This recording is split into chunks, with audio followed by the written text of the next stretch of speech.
Ignition sequence start. 3, 2, 1. Houston, we have a problem. Liftoff.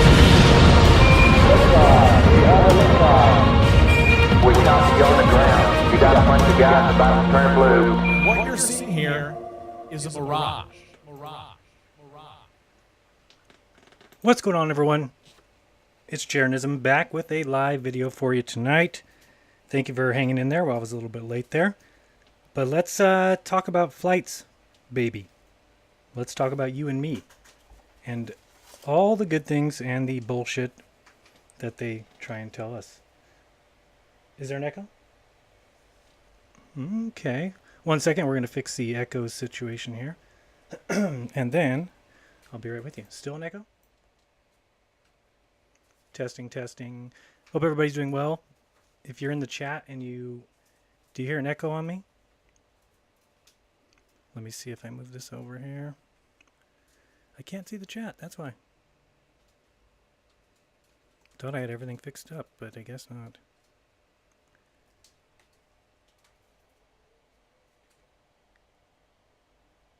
Everybody hear me okay?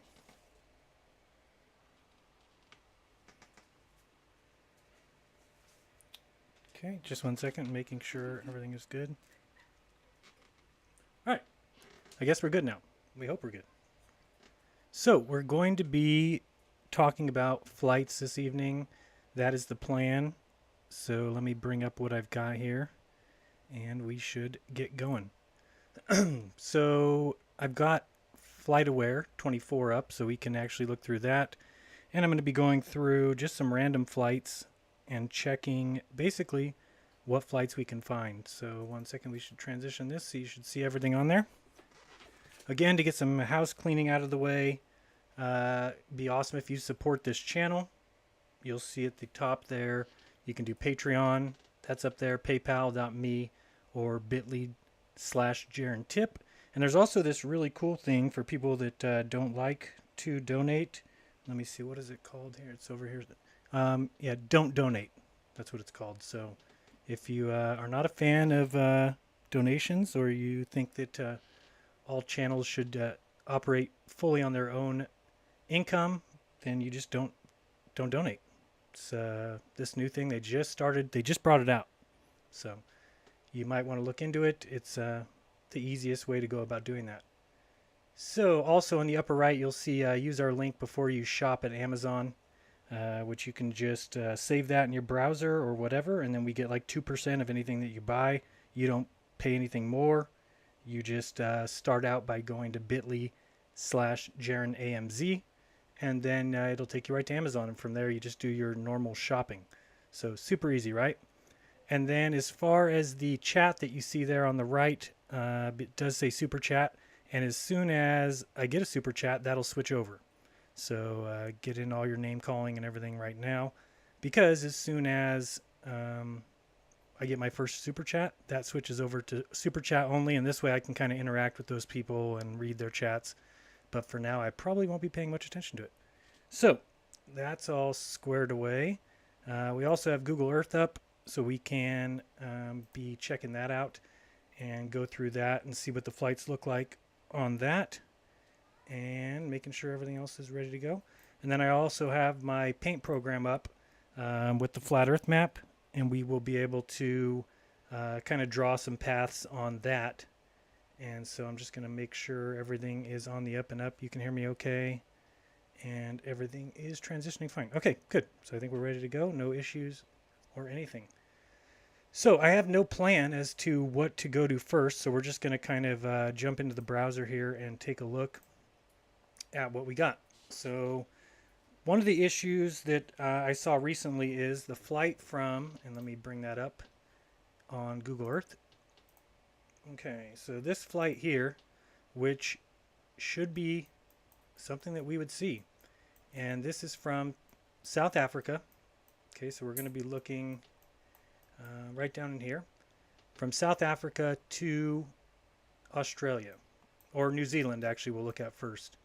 And I say that because, of course, everyone talks about the flight from New Zealand or Australia across the Pacific to Buenos Aires or to Santiago.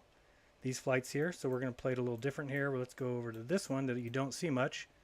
And I'm not sure if you can see my measurement tool or not. If not, no big deal. But I'm going to be measuring right now from Cape Town. And we're just going to jump across to Auckland, New Zealand. Okay. So in that flight right there, we've got, and I don't think you can see, let me check my live screen. I'm not sure if you'll be able to see the distance or not. So I'll just write them down as I get them. This flight here is 7,327. Okay. And again, it's going right across. As you can see, this is the Great Circle route. You don't want to use the Mercator projection or anything like that to get your distances. Okay, some are saying the volume's low, so I'm going to turn it up a little bit. 1 second. But for you, it's not, huh? I turned up about there. Okay, should be a little bit higher, so we'll see. And so this flight here, like I said, 7,327. And we're going to go and see what we can find on the flight tracker here. Okay, let's go here first. And let's find some flights. So we're going to be going Auckland to Cape Town. Let's see what we can find here. Expedia sounds good to me. Okay, so we've got a bunch of flights here, Auckland to Cape Town, and we are going to be looking for, and this is Expedia. Usually you got to bring up the advanced options. Let's first check non-stop, and we're going to go ahead and search. And it says departing date. If you can ever find a way to put in various dates, I like to do that, but sometimes they don't let you. Let's return, I don't know, 13th. So we'll just search that and see what we can find here.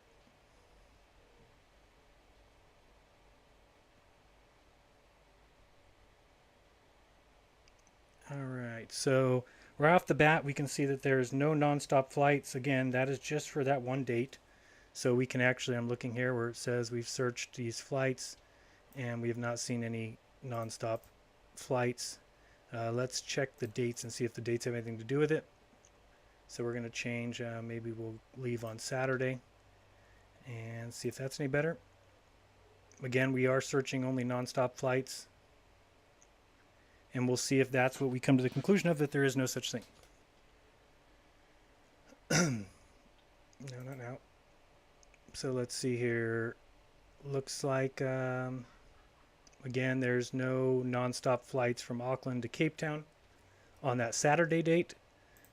We'll just try one more date to see if, let's try the 29th is a Thursday, search that.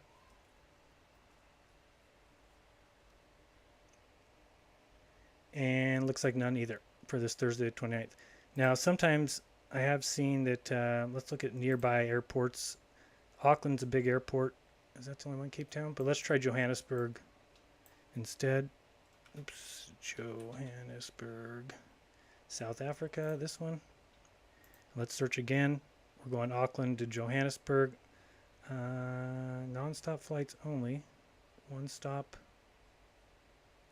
Okay, so here it says that there is no non-stop flights. We'll check some of these in a second. Let's try and change dates. Let's go to Saturday. Search that. See one down here with one stop. But looks like Saturday, June 24th. Nope. Let's just try one more date. We'll go to Friday the 7th and search that.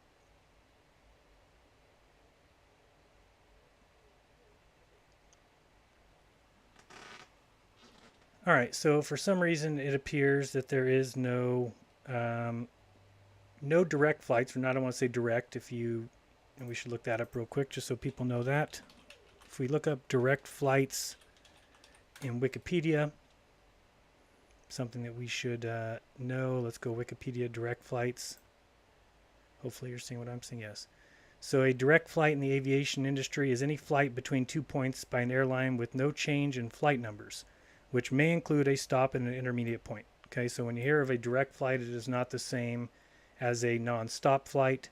The stopover there may either be to get new passengers or to allow some to disembark, or a technical stopover for refueling. Direct flights are often confused with non-stop flights, which are flights involving no intermediate stops. So really right now we're just looking for non-stop flights, but we will check some of the connections in a little bit and see how that works. So for the most part, we're not seeing any flights that are going to take us across there. Let's see what some of the flights they do have. So let's uncheck. I'm now going to uncheck non-stop only. And let's just see what we get here.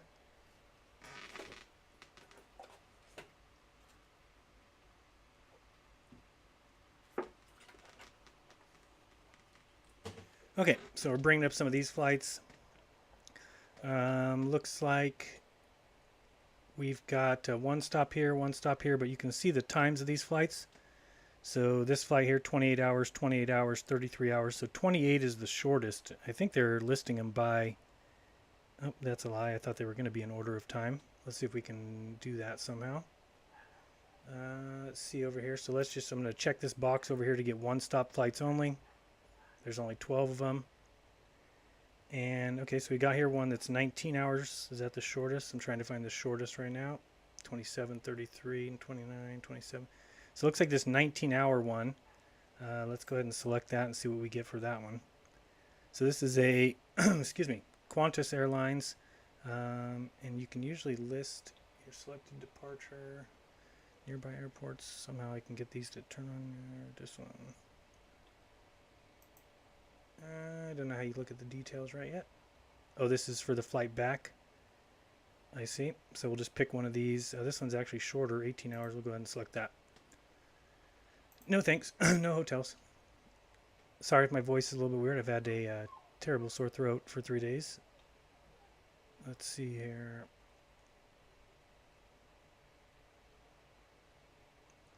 All right. And here we can check flight status. Here we go. Okay, so... First thing we've got is we've got from Auckland to, looks like it's going to Sydney. And then from Sydney to Johannesburg. Okay, so Auckland to Sydney. Wait, let me make sure. Auckland to Sydney. This cannot be right. What's going on here? From Auckland, Qantas, from Auckland to Johannesburg, Sydney, 650. Huh. And then from, there's a 2-hour stop in Sydney.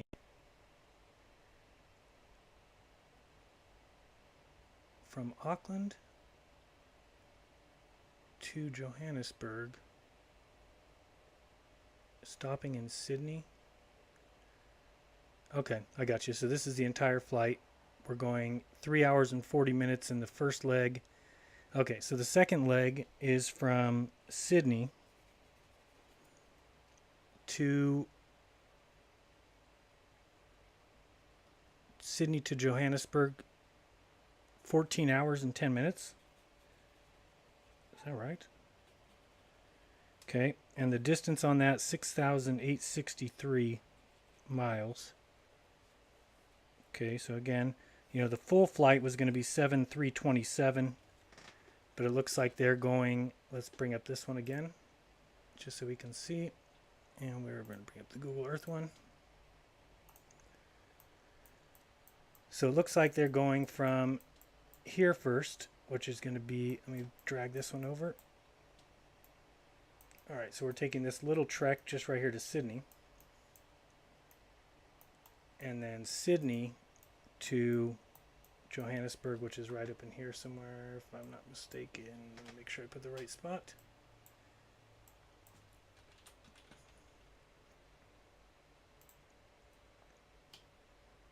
Go. Okay, there. So yeah, that flight lists as the same as they have, 6,864. They had 6,863. Okay, so, and that's a 14-hour. And does anybody remember? I don't remember. 14-hour and what? How many minutes? 14-hour, 10 minutes. Okay. So we're just going to bring up a calculator here. I'm going to do the math on that just to see what we're talking about. So we're doing 6,863. And we're dividing that by And 14 hours, 10 minutes would be the equivalent of about, we'll put 14.2 on that. Should be about right. Divided by 14.2 to get us our miles per hour. Okay, so that's 483 miles per hour. So that's our first issue, and anybody who knows planes and how fast they fly, it's a pretty slow flight to only go, and let me make sure I had the right number down, 483 miles per hour. 483 miles per hour on average on that flight. Because remember, we've seen, let's go look at here, we've seen Max Egan fly. He flew Sydney. Come on, give me a new thing. New one. Hello. All right, he flew Sydney to Santiago. And put it in here so I don't mess that up. Santiago. Oops. No, don't do that. Santiago. All right, he flew Sydney to Santiago. And there we go. So that flight, Sydney to Santiago, is 7,157 miles. And we've seen him do it in 11 and a half. So let's go to our calculator. And we've got 7,157 divided by 11.5. And that gives us 622 miles per hour. Okay, and we know about jet streams. I've talked about them before, and we can include those in a second and figure out what those have to do with these flights. So that's that. Let's clear that. All right, so now we've kind of got an idea of what's going on here, and why is this flight not taking, why is there no nonstop? So let's look at flights from, we'll go to the same place here, Santiago, Chile, and we'll try and come across here, which should be a flight that we should see lots of, right? Santiago, Chile, darting right across here to either Cape Town, South Africa, or Johannesburg. Okay, so we're going to look up those right now. I'm getting, let's see here, if we put this in, I just want to get the right distance. Johannesburg. Where you at? There we go. Search. Yes, thank you. Johannesburg. Oops. Okay, so Johannesburg to Santiago. Okay, so that flight is 5,720 miles. And that's Johannesburg to Santiago. So let's go see if we can find any of that particular flight. Again, so we're looking right here. So that's 5,720 right across the Atlantic. And let's see. And let's go look at the flat Earth map real quick so we can see what the difference is. Okay. So when checking out this, you've got, let me get a good color here that you can see. That one looks fine. So we're looking about like this. Okay, if we're going to Johannesburg, we're going to be looking about something like that. And let's see if we see anything. And for those who want to kind of figure out what we're doing here with the distances, if we wanted to actually figure out the distances, let's go ahead and do that now. And just so you can kind of see what I'm working with. So for me, when I'm doing this, I take this outer ring here. Again, is this the correct map? No. I mean, I don't know what the map looks like. I don't think anybody does. So we're just using it as a kind of a base. Do I think it probably resembles something close to this? I do. Do I think it's exactly? No.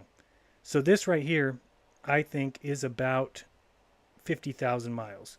And I get that from the various trips taken by Cook, taken by Wilkes, and those other, the British ship Challenger, who basically tried to find the southern continent and went in excess of 50,000 miles. British ship Challenger went almost 70,000. So it could be even less. We could take it at less if you want, but I'd say that this circle here is probably about, let's take it at 48,000 just for fun. So if we put the circumference, sorry if my spelling is bad, I'm doing this kind of quick, circumference 48K. Okay, and so to figure out, and that's that white circle we just drew. And so we know that the diameter of this circle, bring it all the way across here. Let's keep it on a line just so we know we're at the right place. All right. So that we went right through the middle. And let me extend that out a little bit. Okay, there. So to get the diameter of that, we're going to take 48,000 and multiply that by 0.318, and we're going to get 15,264. Okay, so we'll change this color to maybe a bright green. Okay, and so we know that that distance, diameter, 15,264. Okay, so we now know that half of that, so if we're going to take this line here and go to there, make sure we're in the middle. Okay, there.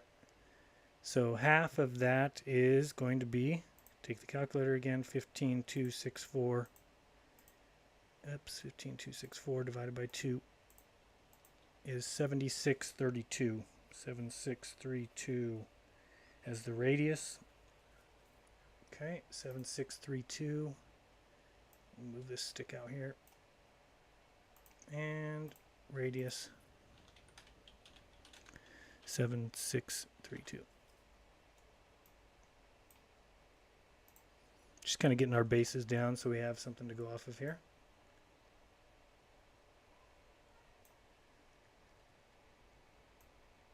All right.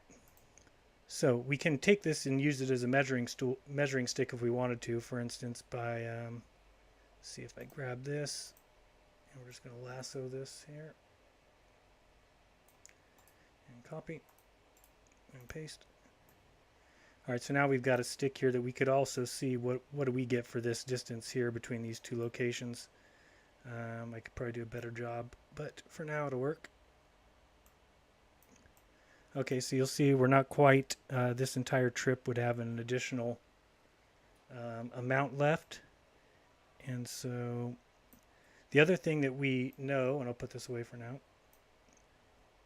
The other thing we know is we know that the equator, let's put this as a yellow line. Okay, and the equator, I always look at it and it passes right above Australia, about right where that does. And passes through the top right about there. It's a little bit above this lake here. That's correct.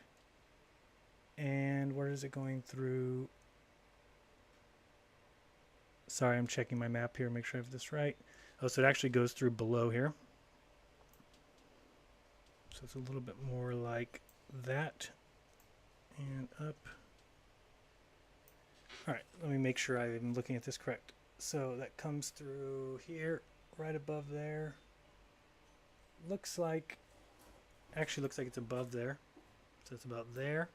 And I'm just checking over here in Africa. Definitely goes below the little tip there. So it's a little bit more shorter. About there. And then I'm going to check South America. And definitely through the top. And not quite, yeah. So I'd say that looks pretty good. I don't think very many people would have too much of an argument with that. Looks pretty good to me. So we know that the yellow equator is 24,901. Nope, do that in yellow. 24,901. Okay. And if we were to want to figure out what that is across there, so again, we can just take a yellow bar here and come straight across this green stick there. So if we want to figure out what that is, that's 24901, and we know that just by doing the Earth, but we'll go ahead and do it anyway. 24901 times 0.318 is going to give us 7918 for our diameter. Okay, so this stick here is 7918. 7918. And if we were to take half that, let me get a new color. We'll go with a purple. Let's make sure we get the halfway point. About there. And make sure we're good up here. Little bit less. Okay, and that halfway point, and again, we know that, but we can do it 7918 divided by 2. It's 3959. Okay, and that's the purple. So we're going to go here, 39.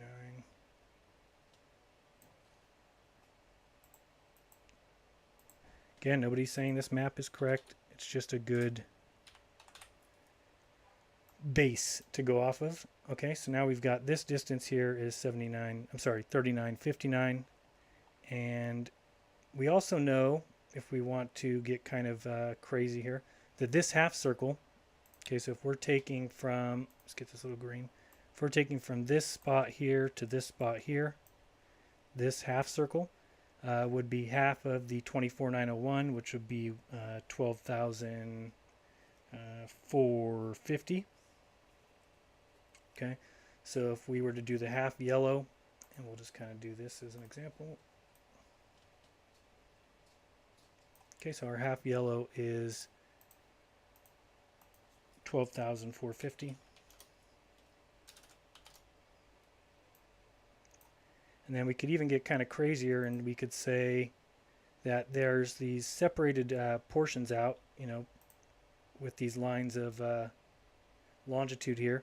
So we can go, there's 1, 2, 3, 4, 5, 6, 7, sorry, 1, 2, 3, 4, 5, 6, 7, 8, 9, 10, 11, 12. So there's 12 segments. So really, if we were to get down here and do like a white line, like this, okay, that approximate distance, let me clear that up a little bit. Okay, right about there. Okay, so if we took this white line now that we've measured that out, shoot, sorry. Didn't mean to drop it. All right, so this white line, now that we can move it, we'll bring it over here. Okay, so this little white line here is, we'll go to 12,450 divided by 12 gives us 1,037.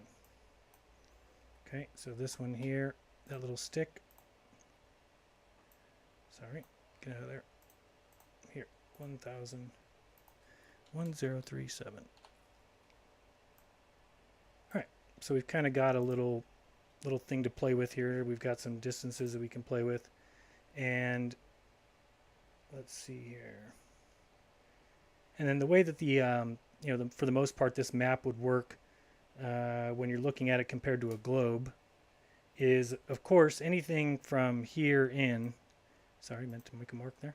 Anything from the equator in is pretty much identical to the globe. There would be no difference. All these distances would remain the same.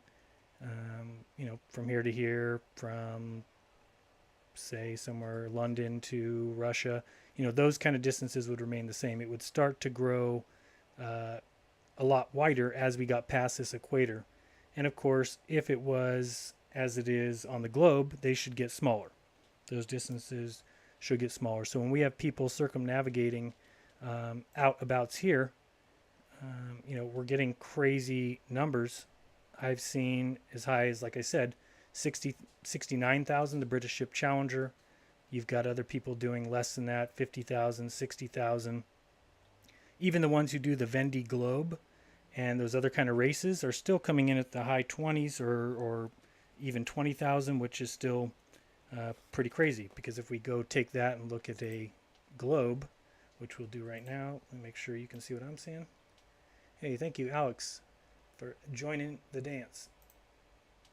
And let me see here. Oops. I want to go to the, nope, Google Earth. So we're going to transition this back. 1 second, I want to check one other thing. Oops.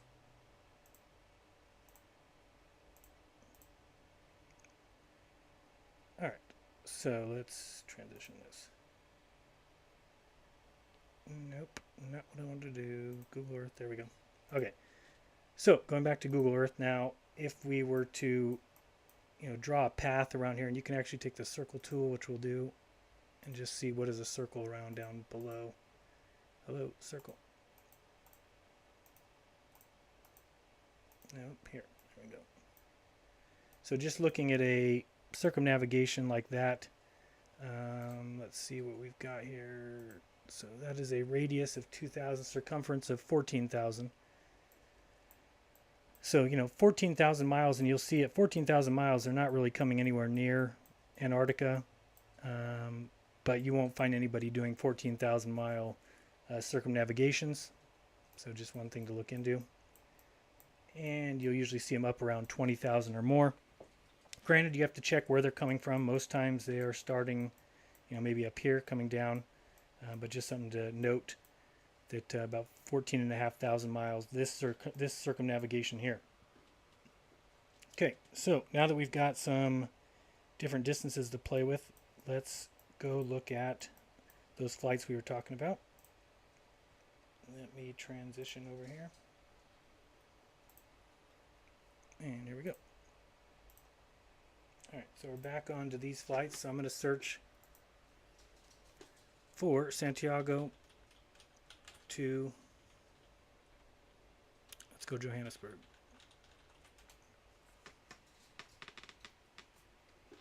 Alright. So we've got Expedia. Let's see what's on flights.com.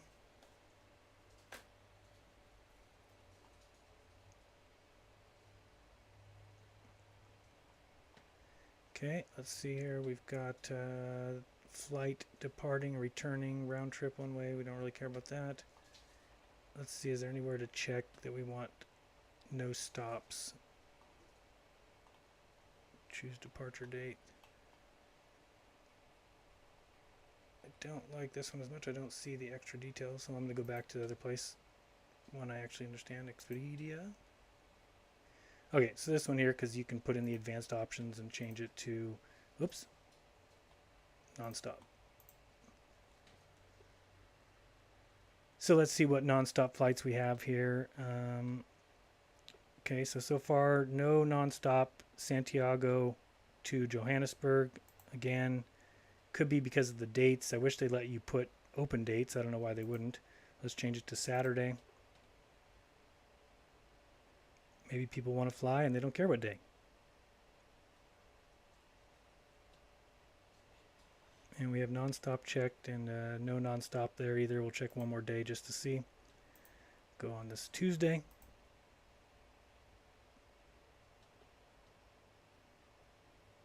Okay, so it doesn't look like there's any nonstop flights there. So let's go ahead and take that off so we can see what it looks like without nonstop. Search.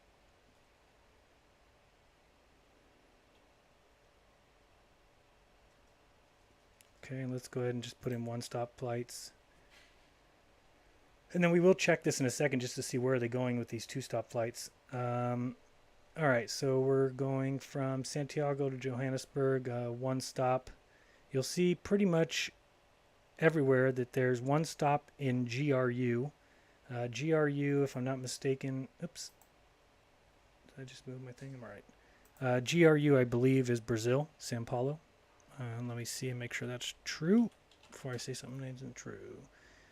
Let's see here. Yeah, it's Sao Paulo Airport, GRU. Okay, so let's check some of these out now. Okay, so we're going to select this one. And let's see how long these flights are. And then we have to select our flight back. No thanks.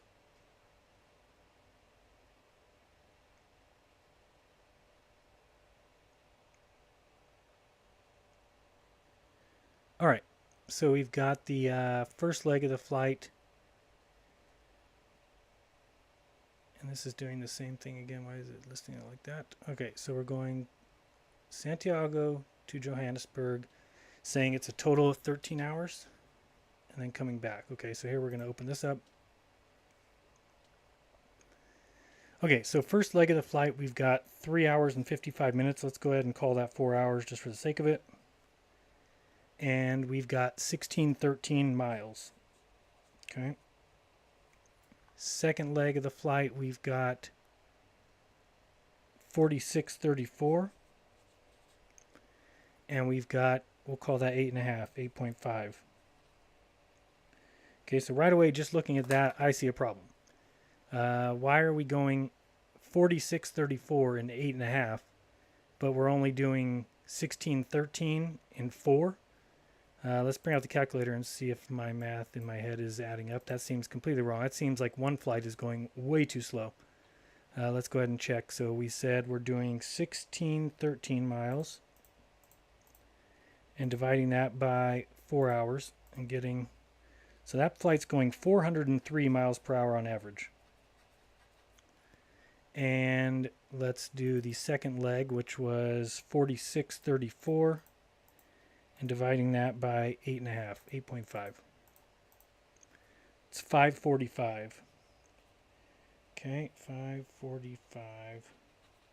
So, no, not sure the reason why a plane would be going well below its maximum speed, well below, to go only 403 miles per hour in this leg, and then finishing it off going much faster from Sao Paulo. And if you want to see where that is, we'll go over here to Google Earth real quick and show that. And that is Google Earth. Let's see that. So Sao Paulo is up here. Okay. And let's do the, so there's Sao Paulo here. Oops, I don't want to be on the circle. Let's go to line. And then I want to show you something interesting. So Sao Paulo here to Santiago. Okay, there's Santiago right here somewhere. Okay, so that flight there, they listed as 1607. We had it down as 1613, close enough. Okay, so this flight here is going to take 4 hours. Okay, and the flight's going to go well below its normal speed, 403 miles per hour. Okay, so let me show you what I find interesting about that. So you'll see here, oh, damn it, should wanted to save that on there. But you saw how that looked there. Now let's go look at, don't do that. We're going to go back to the flat Earth map. And we're going to see something kind of interesting here. And that is, you'll see that Sao Paulo, and I can't bring them both up for you, but just so I can see exactly where it is. Sao Paulo is kind of right on the cusp of that little outcrop. So maybe ish right in here. Okay, so Sao Paulo is about here. So now we're looking at a flight like this, and you'll actually see possibly that the distance would be longer than the globe. You know, the globe having everything come straight down. Again, I have to bring that out and show you. Let me bring it up here so you can see. And make sure we've got this. And I wish I had it so I could show you both at the same time. Santiago. So I want to make sure I have the right airports at the spot. So we're going to drop this down here. Okay. And we're going to find Sao Paulo or GRU. Let's see if it'll show up on here. GRU airport. Yep. Go. Okay, that's right there. And let me drop a marker. GRU. Okay, let me make sure you're looking what I'm at first here. So let's go back to the Google Earth. Okay, so I just dropped a marker here at Sao Paulo and a marker at, there we go. So we're going to draw this line path here. So here to here. We got it now at 1607 and we had it 1613. So this flight here, and for some reason, you know, it's never getting up to top speed 403 miles per hour. And if we want, we can actually, I'm going to write that down just so we can go check some of those flights on the live tracker and see how long they're actually taking. So we've got 1607 this way, and then going from this spot here all the way to Johannesburg, which I always lose where that is. I'll drop a marker there this time. Johannesburg. There we go. Okay, we're going to drop a marker here. Okay, so for there, they had it at 46.34. I've got it 45.68. Okay. And I wasn't looking right to the airport anyway. And then this flight going at 5:45 is taking 8.5 hours. So again, we can just look at it from here and see, this flight here. Where's my marker? I'm going to mark this one more time just so we can take a look at it. Line from here to here. Come on. Hello, stay. And we're going to save that. Let me change the color to white. Okay. So now you can just look at these two flights here and see, we're talking about half the time, a little less than half the time, 4 hours versus 8.5. And this certainly looks like a lot bigger of a stretch than that. To me, almost 3 times as much, but okay, let's go look at some other flights and see what we can get on that one.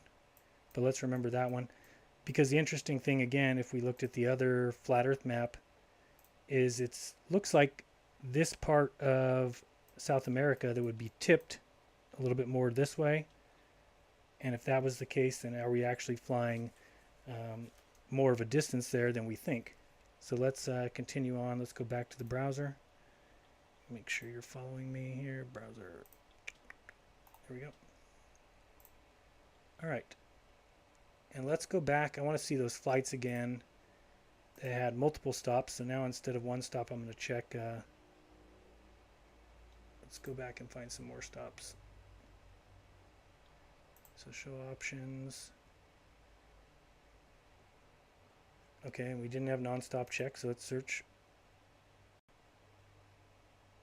Okay, this particular one has one flight that goes 2 stops. Let's take a look at which one that is.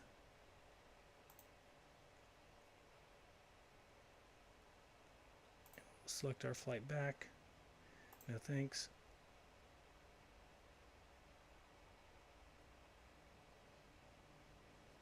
Okay, so this one here, total flight 34 hours, but let's see what we're doing. We're going Santiago to Johannesburg, but our first flight is 19 hours at GRU. What?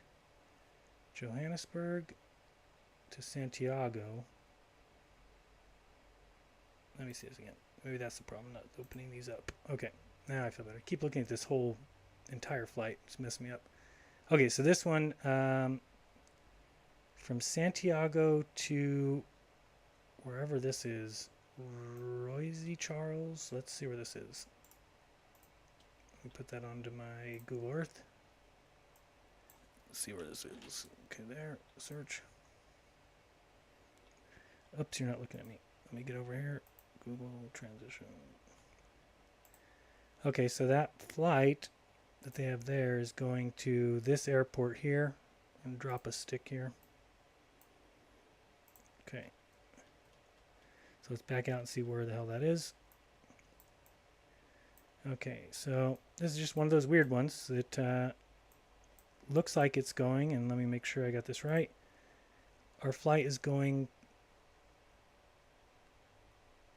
see, from Santiago to there. Okay, and let's see how long does that flight say it is on here. It says it's 72:58. Let's see what we get. So we're going Santiago here, to their, oops, where was I? There we go. Okay, so we're flying here first, and it said 72 something. This is listed 71.98. Okay, so it's going there first. Let's save that. And then flying from there, let me check my list. And that says it takes 13 hours, 50 minutes at 72.58. And I'm just going to figure out the average miles per hour there. So we've got 72.58 divided by 1350. So we'll do 13.75. It's about close. And we get 527 miles per hour. Okay, and then it's going to go from there to, oops, what's going on here? Maya BZV. Where's that? Let's see where that is. If we can find that on the globe. Maya BZV.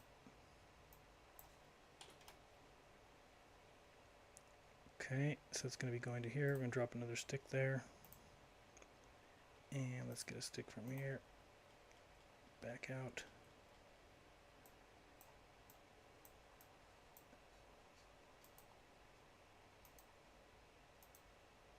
So it should be 37.53. Let's check what this one shows. This one shows 37.58. And then from there to Johannesburg should be 17.29. Ah, damn you. Sorry, hold on, I should have saved that. So from here to here. Where to go here? Move you up. Yep, and then here. Save that. And then go from here to here. 1718. Okay. So if we look at this flight pattern here, let's go try that on the flat Earth map just to take a look, because we've got it. Oh, stop drawing lines. Alright, so we've got that. Let's go here. Back to our flat Earth map. And let's see. Okay, so all of a sudden you'll see, and I'll do this one in a green color here. So we've got Santiago popping up to about here, and then traveling from here down to here.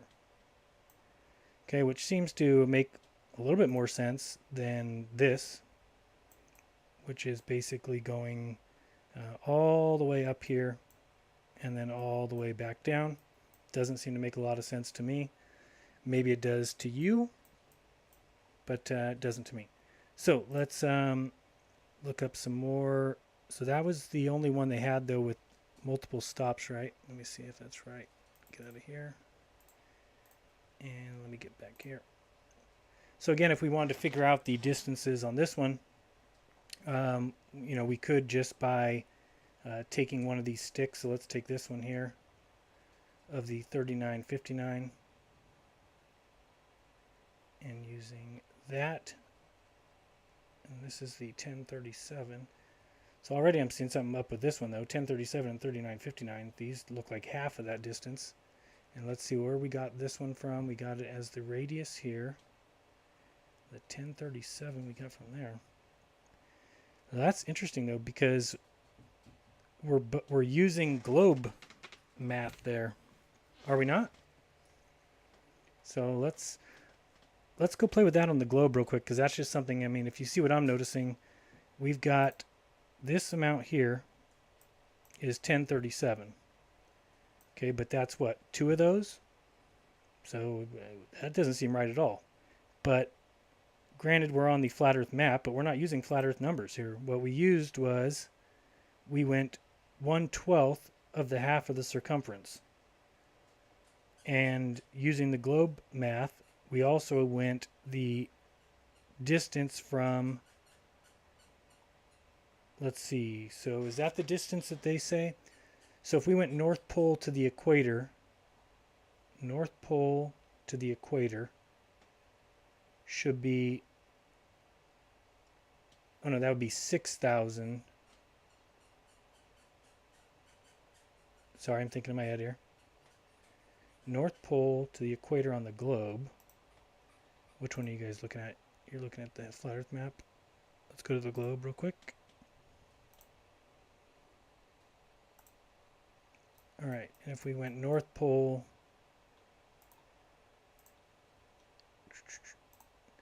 oh, and let me go circle. Actually, it's easier that way. Circle here. Man, this thing never works. Hello. Come on, draw. There we go. Good enough. Okay, so if we went to the equator, which is, you know, whereabouts here. That's obviously not the North Pole. The radius, 5,000 miles. What? Hold on, what am I missing here? I'm doing something wrong. Why is that thing? Oh, you can't see the bar.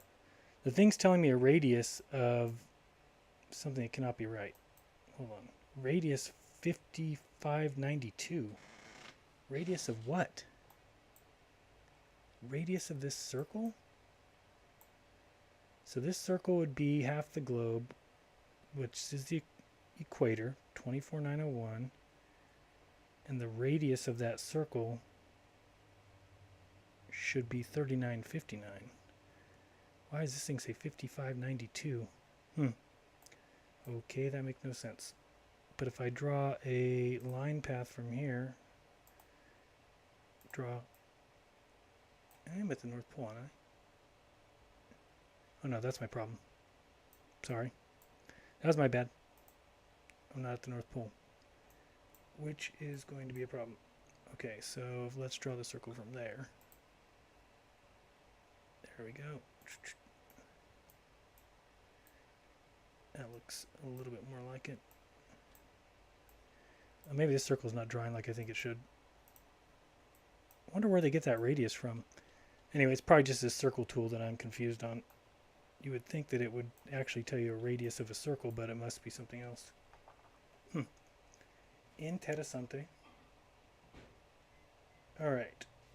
So let's continue on with these distances down here.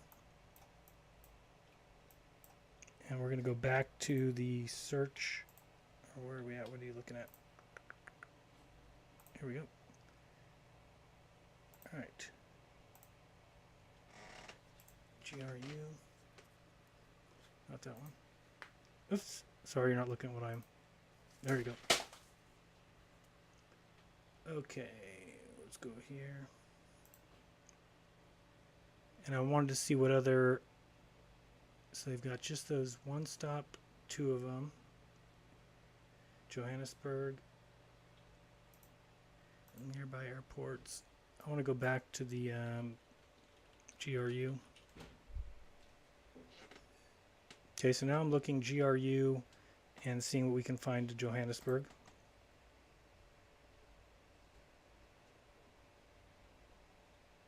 So they do have one nonstop, which is probably the flight we just saw. Yeah, so it's 8.5 hours. We saw that one. Let's see what they've got with one stop.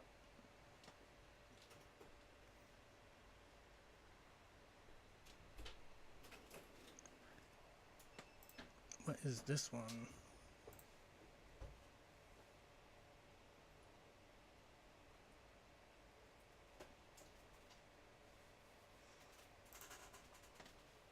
No thanks. So just checking now to see what this flight is doing. And we're going to open this one up.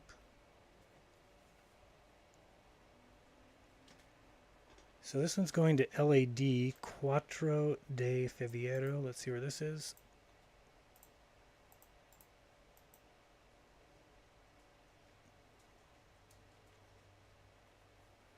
Located where? Let me bring up the globe here so we can see where that's at.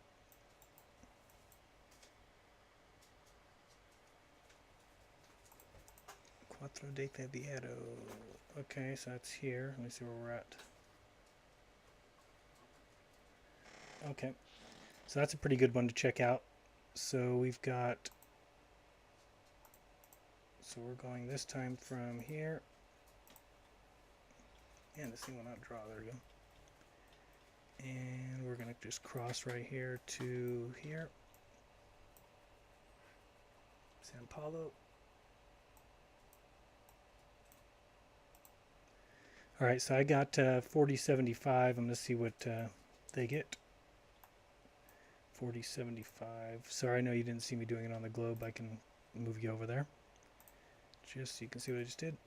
So I was just drawing, this is where we're at here, this yellow line. And now we're going to go back to the browser and see what distance they showed. Which was here. Alright, so they show it as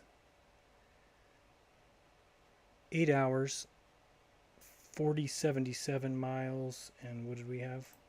We had 4075, so that's good. And let's divide that by, so 40, which would we have? 4077 divided by, and that's 8 hours even. So we get 509 on that one. So that's 509 miles per hour on average on that one. And then the second half of that flight just goes from there to, and how far do they have that? 1537. Let's just double check that distance. 1537 from here to here. So go ahead and save that. And 1537. Again, I'm back on the globe. If you see me not doing anything, it's because I'm on another page. And there. So I got 1527. Fine. Okay. And that was supposed to take 1537. Let's see how long that takes. 3 hours and 30 minutes. It's a little bit weird. 1537. We'll do that math. 1537 divided by 3.5 equals, again, another slow flight, 439 miles per hour on that one. Okay. And then let's go look at, I want to look at the flight that everyone talks about. Let's look at that one real quick now that we're kind of getting some of this stuff down. So let's look at the Auckland to Santiago. Okay, so we've got Auckland to Santiago listed as 6,021 miles. Okay, oops, drop that, save. Okay, so now we got that flight in there. And let's go ahead and see if we can find any flights for that one. Let's see, what are you looking at? Make sure you're watching me. Yep, so we're going to check on the flights right now, and we're looking for Auckland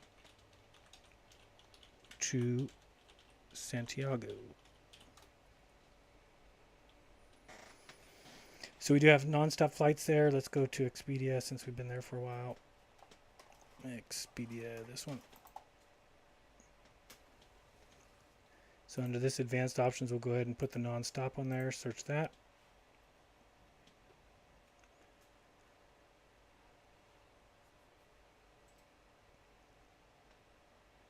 So interesting here that we notice that we see direct, which we looked up direct flights earlier, right? And if I'm not mistaken, let's see again. Direct flights. Sorry, my chair is making much noise. Direct flights, when we look that up through Wikipedia, again, we see that in the aviation industry, a direct flight does not mean no stops. So it's not exactly what we're looking for. They are showing direct, but it probably means that they'll stop somewhere. Let's go ahead and select it. And let's go ahead and break up the search this one. See if it tells us anything about where it'll be stopping.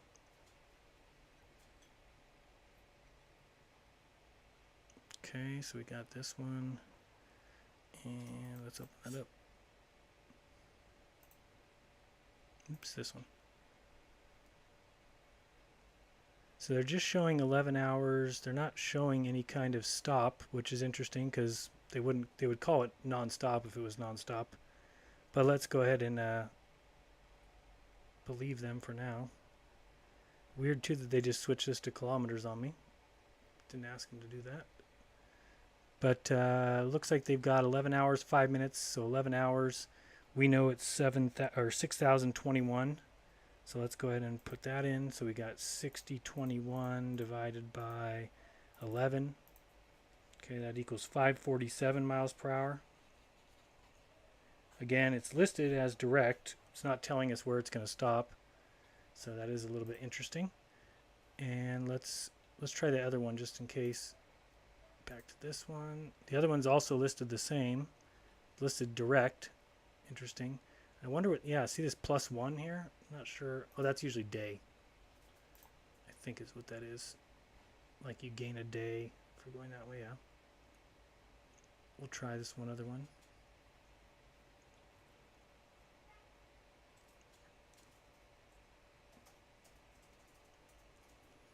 Hey, thank you. Good idea, Ramsey. I don't know why that little thing came up there. That was interesting. Appreciate that. Let me see what we can find here. Sorry, the seats you selected are no longer available. All right, thank you for that. So that was this flight here. Wouldn't let me do that. Let me try it again. Make sure I didn't miss something. It doesn't look like it's going to let me pick that one. Yeah, so somehow somebody just bought it. What do you know? For that price, I doubt it. Let's try this other flight one more time. So this one says no more. Okay, back to this one.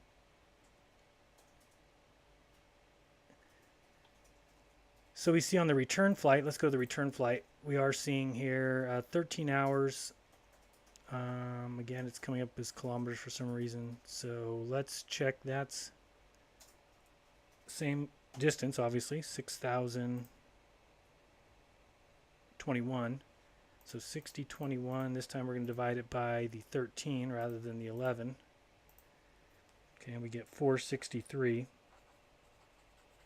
miles per hour. So here's the issue that needs to be brought up. So the flight going back. Okay, now I'm going to bring up earth.nullschool. If you've ever been here, I'm sure you'll recognize it.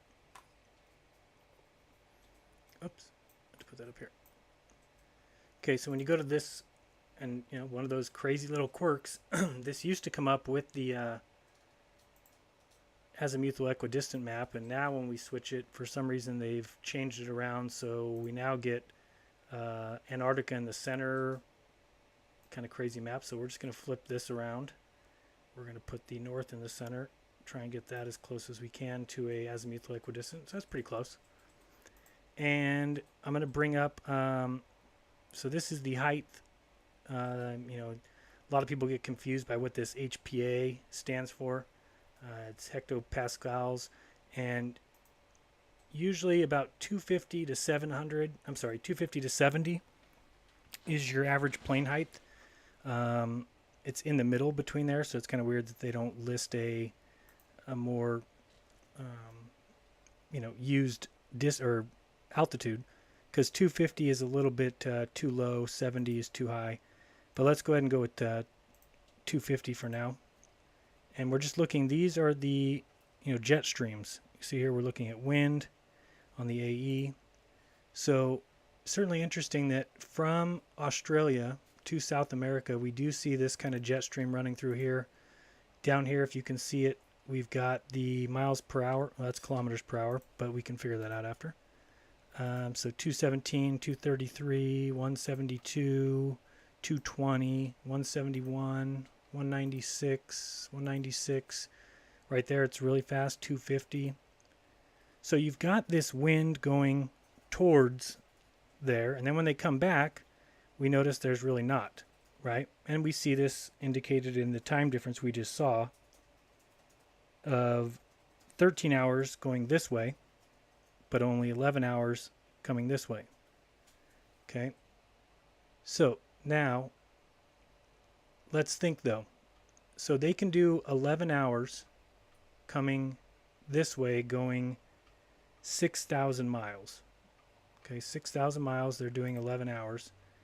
And again, let's just figure that out. 6,000 divided by 11. And we get 545. Okay.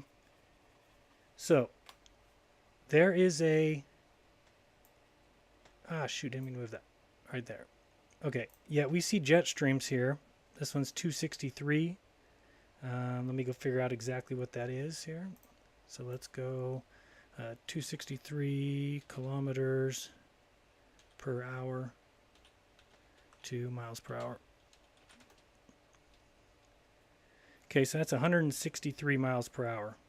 Okay, so what that means is there's a jet stream here, and we're at, what did I say? We're at 250 HPA.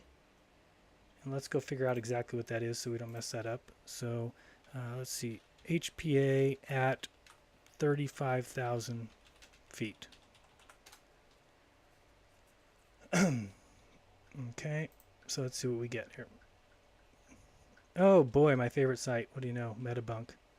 Yeah, thank you for making sure you got this all figured out. Make sure Mick West gives you all the answers. There's never been a conspiracy. People have never gotten together ever to fool you. Never in the history of life.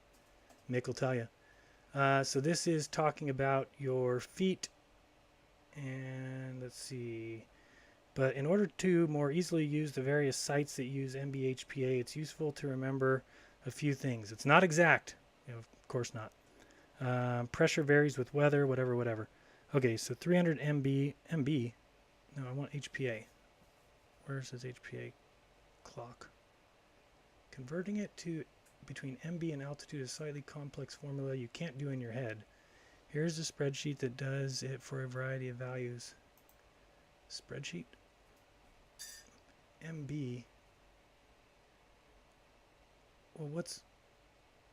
Oh, I'm sorry, I'm trying to figure out where is his that's millibars. So then I just need to go millibars to... Let's see, millibars to HPA. Cool.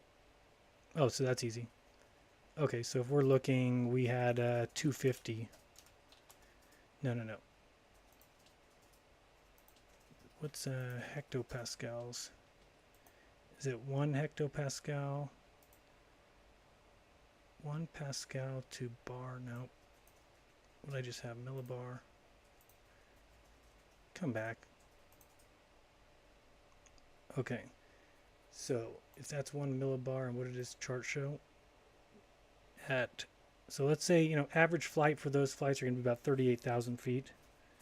So at 38,000, we've got, okay, so 200 millibars, which is basically the same thing then as, if we put 200 here, but this is a hectopascal, which would be 200.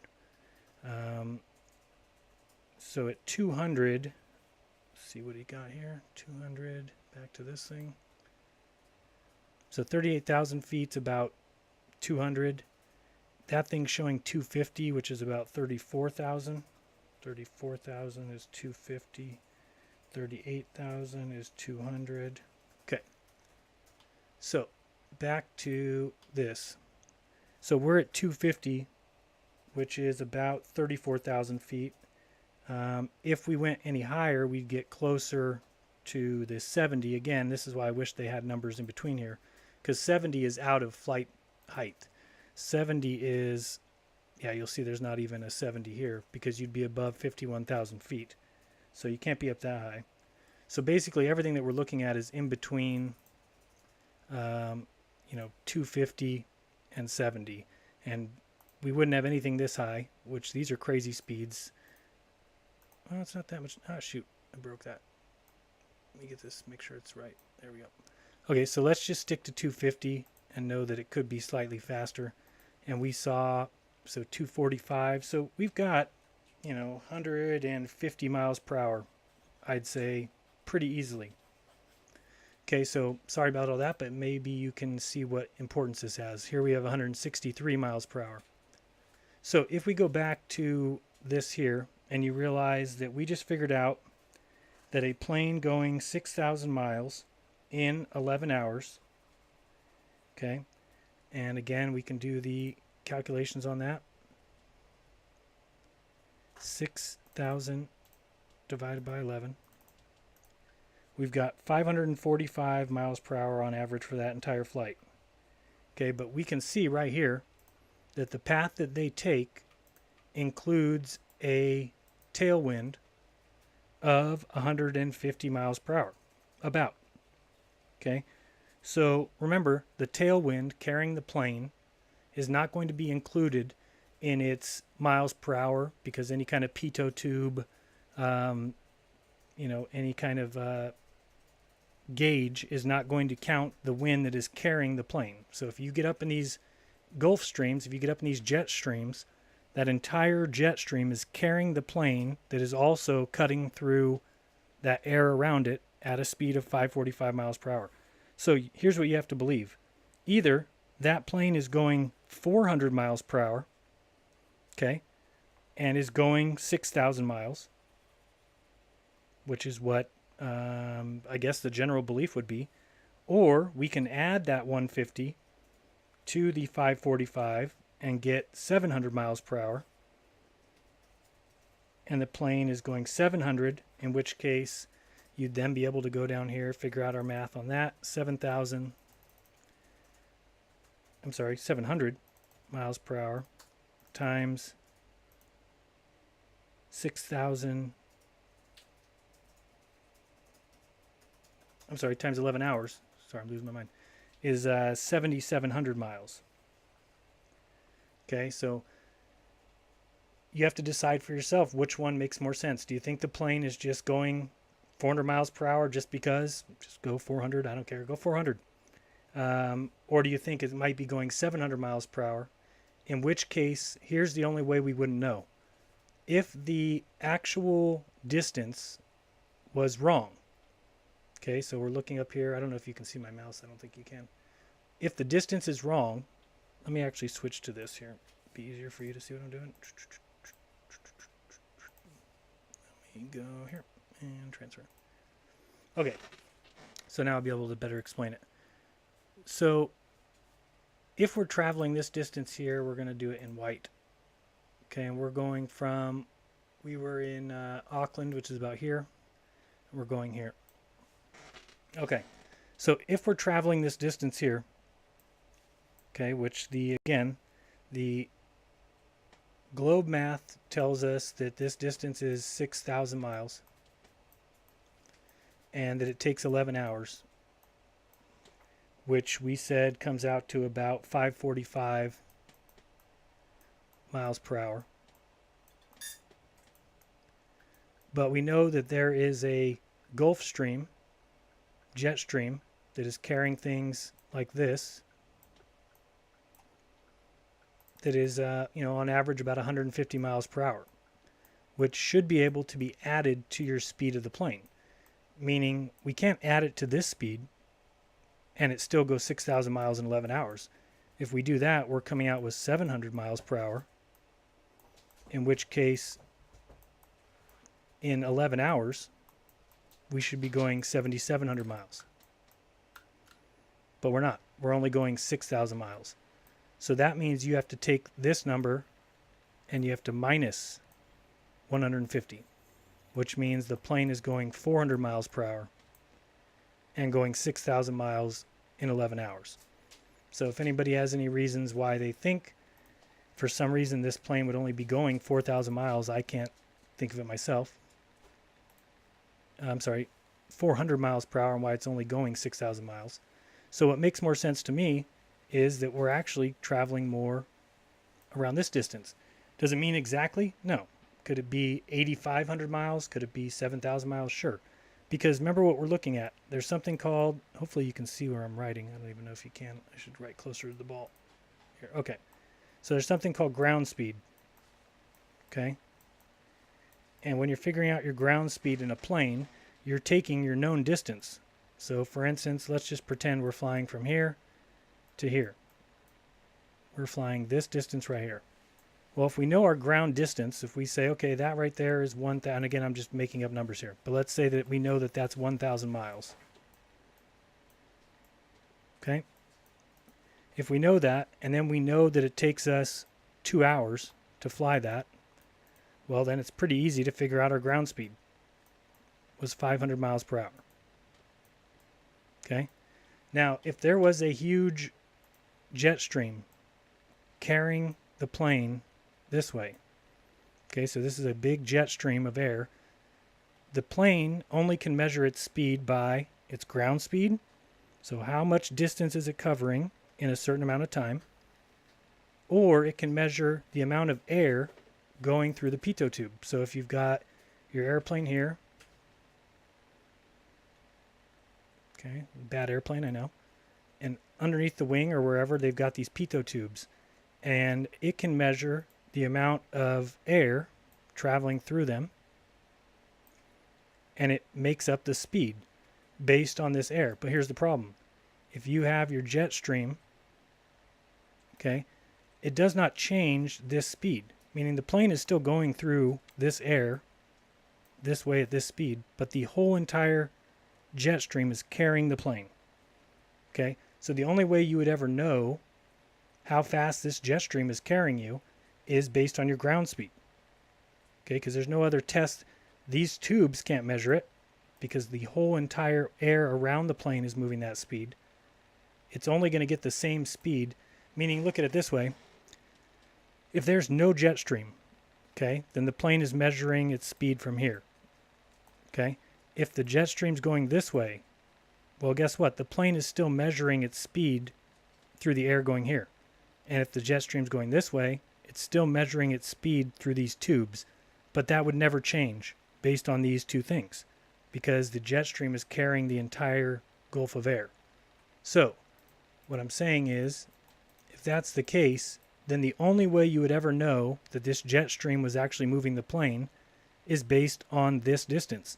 Now, if somebody lied to us, okay, so we just said we knew that this distance was 1,000 miles. Okay, let's say somebody lied to us and that distance is actually 2,000 miles. Okay, because we've been lied to. We didn't know. Somebody told us it was 1,000 miles, but it's actually 2,000. But let's say that nobody knows that this distance is actually 2,000 miles. That it was long ago put into a book. They decided that we're going to call this 1,000 miles even though it's 2,000 miles. Well, you wouldn't know based off this jet stream if it's carrying the entire plane at a certain extra speed, depending on whatever that speed is. Now again, if you only have a 150 mile per hour jet stream, well, you're going to have a problem because you're not going to be able to make up this distance difference. This is a 1,000 mile difference, right? So you're not going to be able to make up that difference with 150 mile per hour speed. Now if we change that and say, let's pretend that instead it's actually 1,300 miles. Okay? So they've told us this distance is 1,000 miles here to here. But it's really 1,300 miles. But we have 150 mile per hour winds carrying the plane. Well, guess what? The same thing would happen as we have currently. Meaning this plane would get there in 2 hours. Okay? And we have a choice to make. Either the plane was going 500 miles per hour minus 150 mile per hour jet stream. So that means the plane's only going 350 miles per hour. Or we can add that 150. And we can say it's actually going 650 and it's covering 1,300 miles. So here comes the problem, and hopefully you see it. Hopefully I explained it in at least a decent way. That there'd be no way for us to know that. That the best way to know would be, would any plane go 350? Why would a plane go 350 miles per hour if it can do much faster than that? And that's basically what we have to ask. Why would it do 350 miles per hour? Well, it probably wouldn't, right? So this is what's happening when we look at our flight here. Okay, again, we're flying this distance here. We know the distance is 6,000 miles. and they're doing it in 11 hours. We know that that speed comes out to 545. But we know that there is a 150 mile per hour jet stream. So that means either the plane is going 400 miles per hour for God knows what reason, or the plane is going 700 miles per hour and is making a distance of 7,700 miles, not a distance of 6,000. Here's another thing. People think, oh, well, how could we be going 700 miles per hour? That's faster than the speed of sound. Okay, but the speed of sound is, here's this wind, here's the plane. Beautiful plane. This plane has to go through this air at whatever it is, 680 miles per hour, let's say approximately. Okay, so when this plane cuts through this air at over the speed of sound, we cause a sonic boom going down to the ground. And planes aren't usually even made to do that, right? They probably are not constructed well enough to do that. So people might say, well, how are you going 700 miles per hour then? Well, actually, the plane is only going 545 miles per hour through this wind. Okay? And what's happening is, since there's a jet stream, I didn't want this to be here. You messed up my stuff. Sorry. Clean up my drawing a little bit here. All right. Okay, so when there's a jet stream, it means that this, can't draw black on black. There we go. That this right here is going that way at 150 miles per hour. It's carrying the plane, which is going through the wind at 545.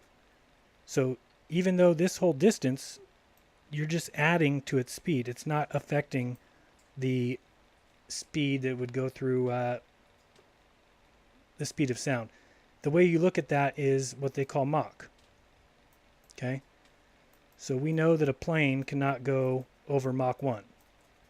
Okay? But you can set, and if you don't know this, ask any pilot or anybody who knows a pilot, that a majority of flights are done through the automation. They're done through autopilot. Takeoff and landing is done by pilots, but for the most part, the rest of the flight, when you take a flight anywhere in the United States, when you take a flight to go see grandma, whatever, you're usually flying through the autopilot. Now, they can set Mach at whatever they want. Okay, so you could set the Mach at 0. Let's say 0.95. Okay, what that means is that the plane, as it's flying, will always adjust itself to stay below Mach. So if Mach is, say, 680 miles per hour through that wind coming through the pitot tube, well, if you've got a tailwind pushing you further, no matter what that wind is, 150, 250, which would be crazy. I think there's been reported 250 mile per hour jet streams, but I don't think that's regular. But if this is happening, it's not going to affect your Mach number. Okay? Because you're being carried that speed. You're not cutting through any air at above Mach. So hopefully that makes sense to you, and that's why it is in my mind, not out of the question. I still see people who say, Southern flights, they disprove flat Earth. Now, you can think that all you want. If you think that, then you don't understand how it works or how easy it would be all you need to have is that somebody lied to you about the distance. That's it. If somebody lies to you about this distance, then you should be able to figure out in your head, well, if they lied, then what is possible for this plane to do? Well, we just looked at Earth.Null School. We figured out that there is a jet stream going this way, which clearly they ride the jet stream, right? Because if not, let me bring up this again for you, so you can bear with me. And we're going back to this. All right. So clearly they use the jet stream. Otherwise, what in the world would there be a reason for the plane going this way to take 2 hours less than the plane going this way? Well, when we look at the jet streams, it becomes pretty easy to see, right? Now, the crazy thing is that if you get up even higher in the jet streams, let's see this, let's pull it here.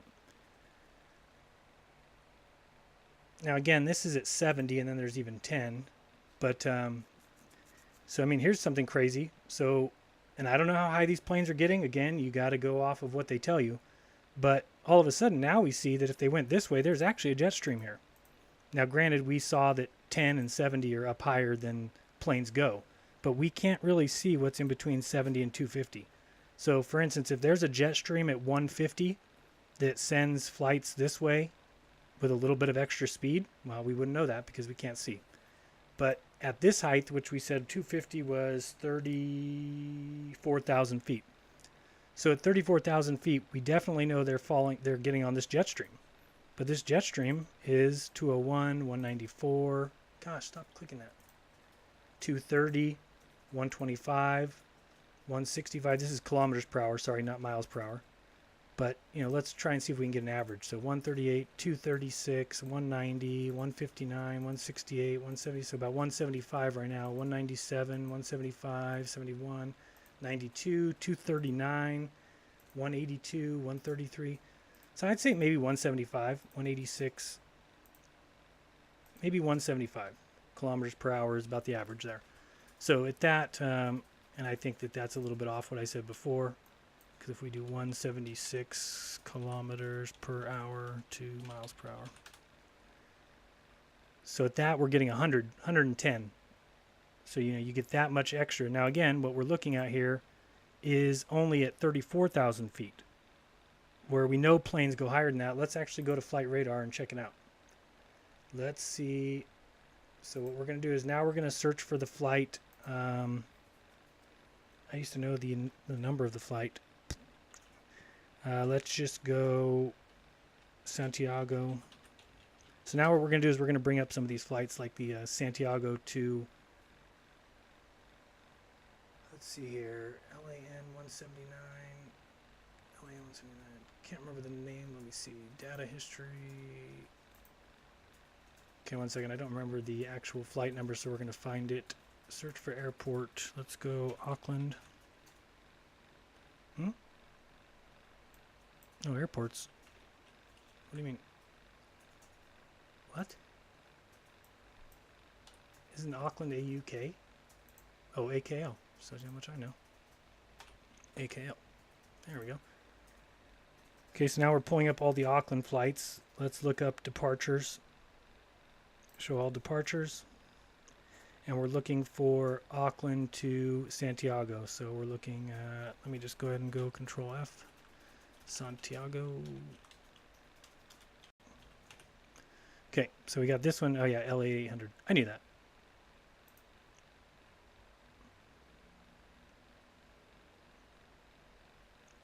Okay, so this is the one from Auckland to Santiago. You see all these scheduled flights. Here's all these landed.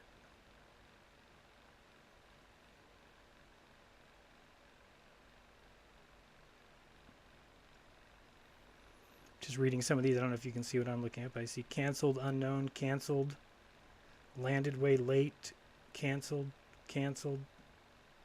A bunch of them are landed late. Landed, landed, landed. By the way, it's only every other one. You'll see it's Sydney to Auckland, then Auckland to Santiago, Sydney to Auckland, Auckland to Santiago. So we're looking at every other one. All right, so let's bring up one of these flights. Let's go this one here. Let's play. Okay, so now it's playing a replay of this flight. Okay, I'm going to drop down here. We're going to watch it.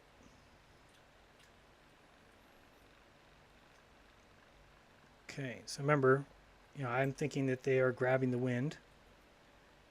Come on, go. Can you see that? I think you should be able to see that. You'll see here where we've got ground speed. And then you got true airspeed, indicated airspeed. We kind of went over each of these. That indicated airspeed would be through the pitot tubes. Ground speed is going to be based off your distances. And we're going to rock this back and forth and see if we can get any true airspeeds up. So see right there. Hopefully you can see. Can you see the true airspeed, or is it too low for you? Shoot, it's probably too low. Let me see if I can get it up a little bit.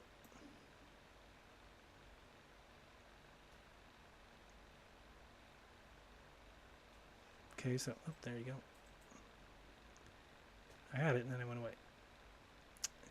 The true airspeed was showing over 1,000 miles per hour. I can't. Oh, there we go. Oh, there's 162, 169, or 1,069. Sorry.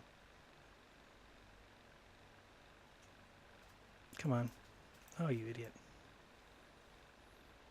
So you'll see there when I rock this back, it's when the screen flips out. 1140.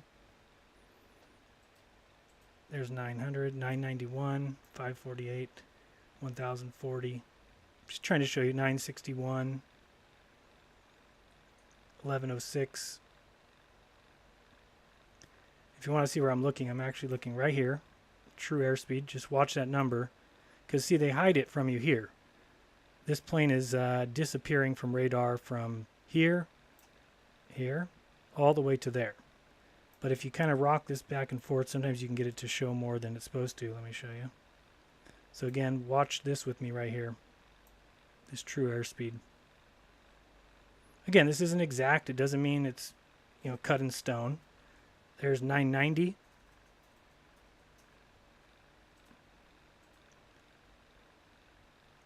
$1069.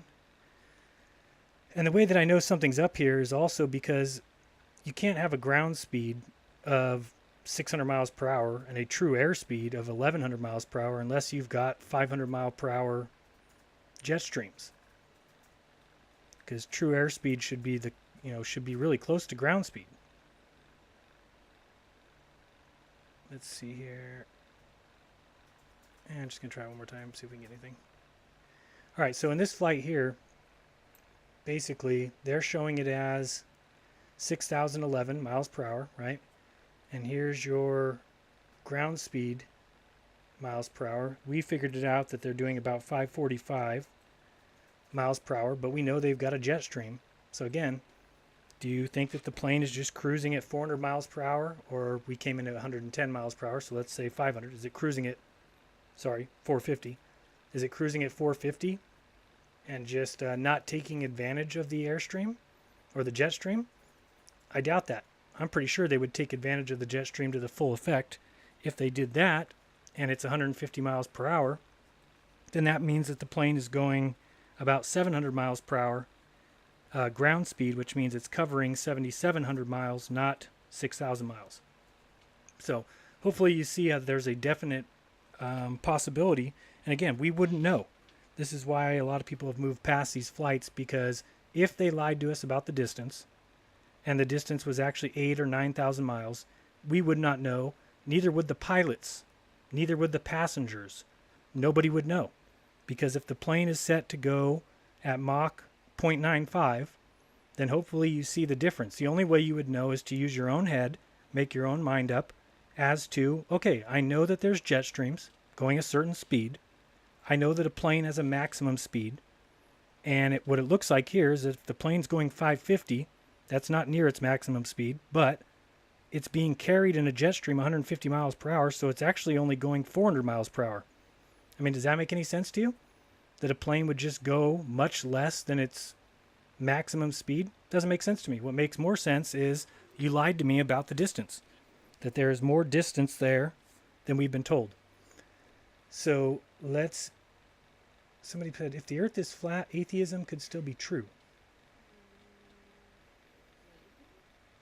Possibly, I guess, yeah. That's I don't know how atheism can be true no matter what, but even if there is endless universe and endless planets and everything else, it's still way too perfect of a system to be an accident. My voice is going, can you tell? It's heading on its way out. Okay, so let's continue on. We've kind of covered this a little bit. I want to cover some more flights, but hopefully that makes sense and people see what I'm talking about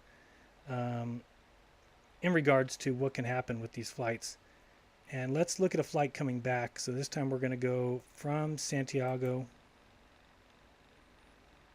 because again, just looking at the jet streams here to go back. Now, according to this, it looks like the jet stream should be in your face, right? So somebody might tell me, well, Jaron, this should be the plane going at maximum speed, which would be what? Say 650. This plane's going 650 minus the 150, So it's only going 500 miles, and it's doing this flight in 13 hours. So how is it doing 500 times 13 is 6,500 miles. So they would say, well, I thought you said this distance is much more, like 7,700 miles. How is it only going 6,500 miles back? Well, my problem with that is I don't know what the jet streams are as we get higher. In my opinion, I bet you the jet streams go the other way. I bet you if you get up in between this 250 and 70, you'll get a jet stream going right across here, which is exactly what they catch, going back. So just like you have the winds with you going to, you have the winds with you going back, just not as much. So, you know, here we have 150 mile per hour winds. Probably coming back, you have no more than 50, but you are also taking advantage of those and again, adding those onto your speed. So when we get 13 hours, that they're doing 13 hours in, they're doing probably 8,000 miles in 13 hours rather than in 11. So let's go find some more flights to look at here. Okay, closing these things down. We'll keep this open. Well, actually, we don't need to keep this open. I'm just going to show it to you one more time. So again, this is earth.nullschool, which is earth like you spell it, dot, then nullschool.net. If you just run a search in Google, you'll find it. And then again, what I did when I got here, let me see if I have to show you again, just so you can play with it yourself. So when you go to earth.nullschool, you can bring that up. There's a couple different maps it shows you. It shows you the globe. Then you can do these different projections down here. Move out of the way. So these different projections. But the AE is your azimuthal equidistant. But it has Antarctica in the center, so you have to grab it and pull it until you get it to cover the outside like that. Then when you release it, you've got a better looking azimuthal equidistant. Then we want to check out wind for the overlay. We want to put it at 250, which is 34,000. And then you can see these various jet streams. And then you can play with that and understand those. So anyway, I wanted to show you that. Let's close that. You might want to use somebody's millibar altitude, although we just figured out 34,000 feet at 250. And then the 70, which he doesn't even go. But clearly you can see there's lots of different levels in here that earth.nullschool doesn't show. Perhaps if anybody finds another map, I'd love to see it. I'm going to get something to drink. Hold on. Somebody else might have a place where they can go where it shows the jet streams at various heights.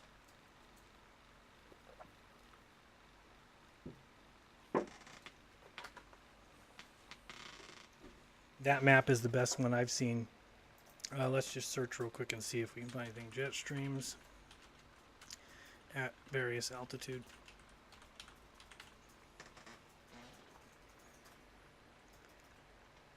Earth 2 jet streams. Jet stream. Let's see what we got for Wikipedia, because they always tell us the truth, you know.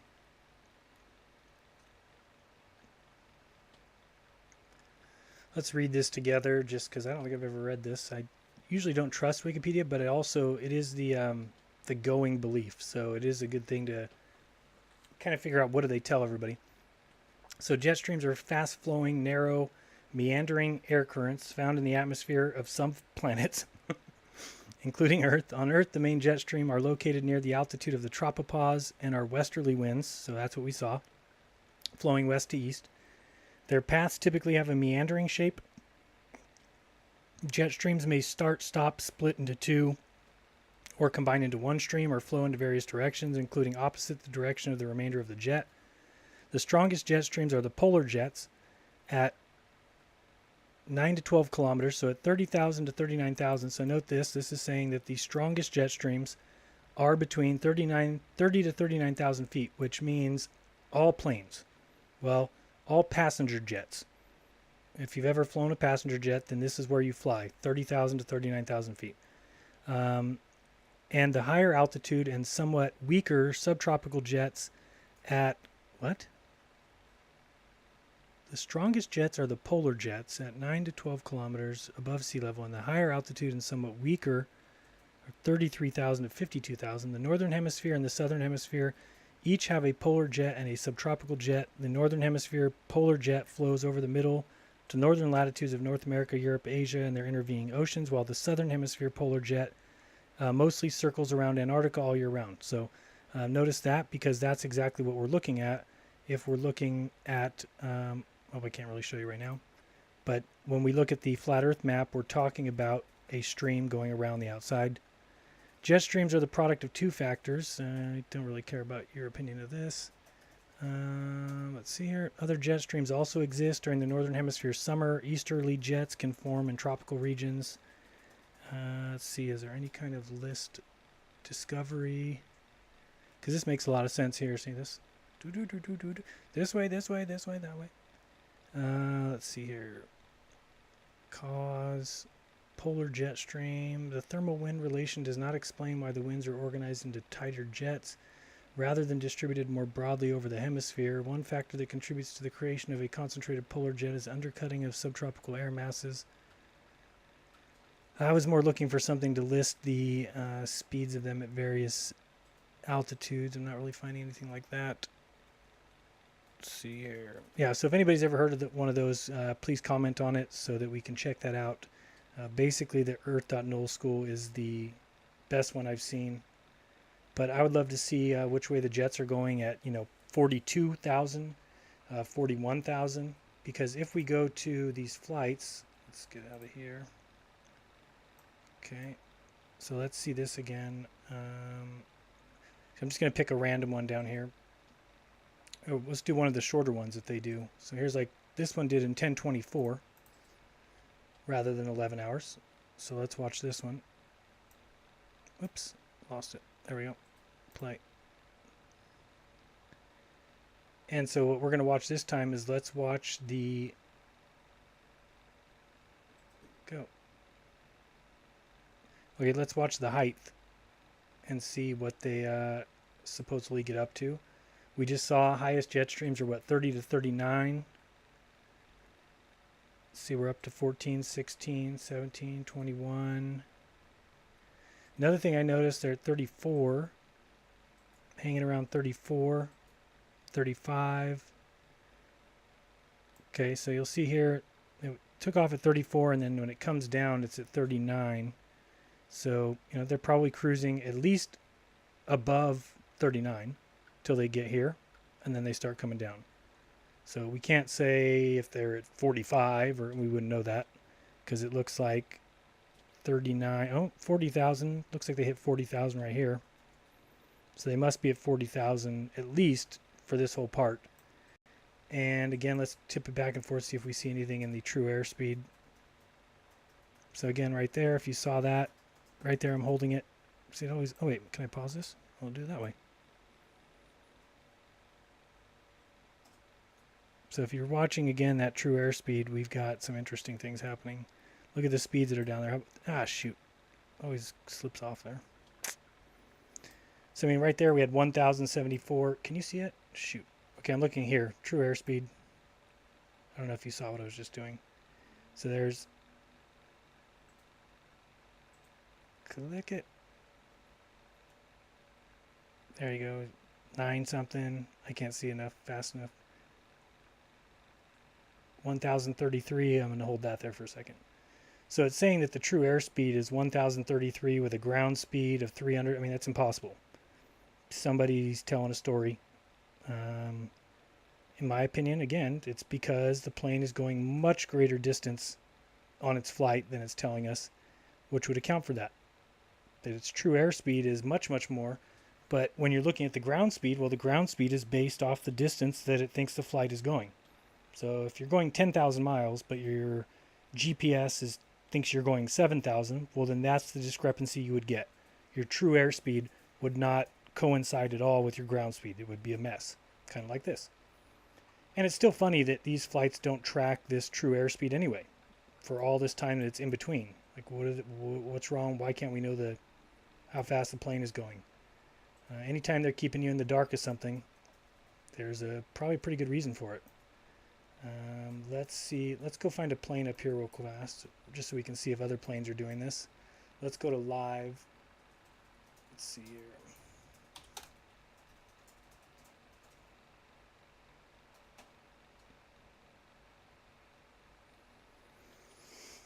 All right, so this is our flights that are going on now. Let's find a plane here. This one, what is this one? The FedEx. All right, FedEx coming from Osaka to Oakland. Let's bring up its information here.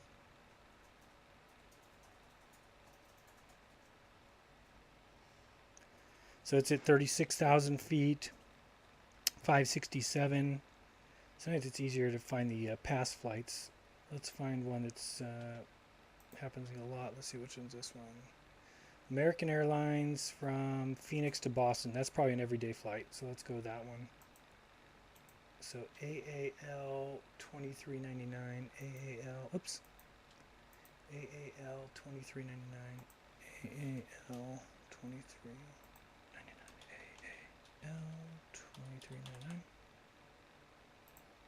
Okay, so I'm just bringing up that flight to look at. It's going to show it now, but I'm looking for past flights. So here we go. Okay, so looks like average is, 4 hours, 22 minutes, 414, 418, 417, 406, 430. So let's go 438. Let's play this one.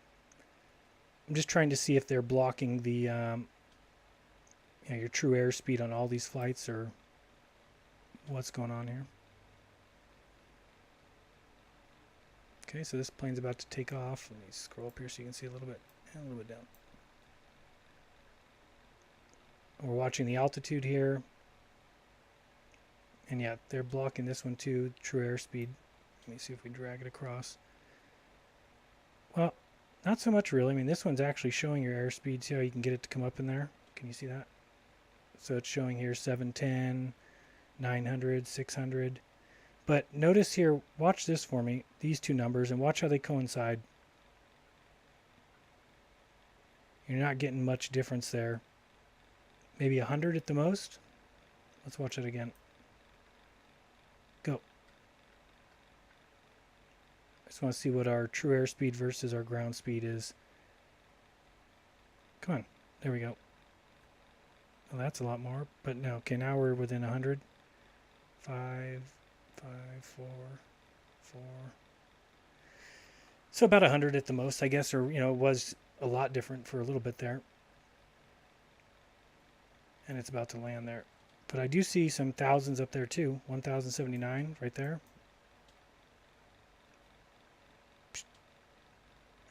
And if you wanted to look up true airspeed, just so you know what we're looking at, let's look at what the definition is, so we can understand what that means. So true airspeed of an aircraft is the speed of the aircraft relative to the air mass in which it's flying. So the true airspeed is important information for accurate navigation. Traditionally, it's measured using an analog TAS indicator, but as the global positioning system has become available for civilian use, the importance of such analog instruments has decreased. So you'll even see I'm talking about this, like the instruments that used to measure this kind of stuff are going away because now we've got the picture-perfect global positioning system. So that's pretty scary when you start talking about could there be lies in the distance between two locations. If we get rid of these indicators and all we go off of is the GPS, well then we can kiss it off. They win. However, since indicated airspeed only shows true airspeed through the air at standard sea level pressure and temperature, that's another very interesting thing. A TAS meter is necessary for navigation purposes at cruising altitude and less dense air. The IAS meter reads very nearly the TAS at lower altitude and at lower speed on jet airliners. Here we go. The true airspeed meter is usually hidden at speeds below 200 knots, which is 370 kilometers per hour. Neither provides for accurate speed over the ground since surface winds or winds aloft are not taken into account. So very, very interesting here. It's very possible.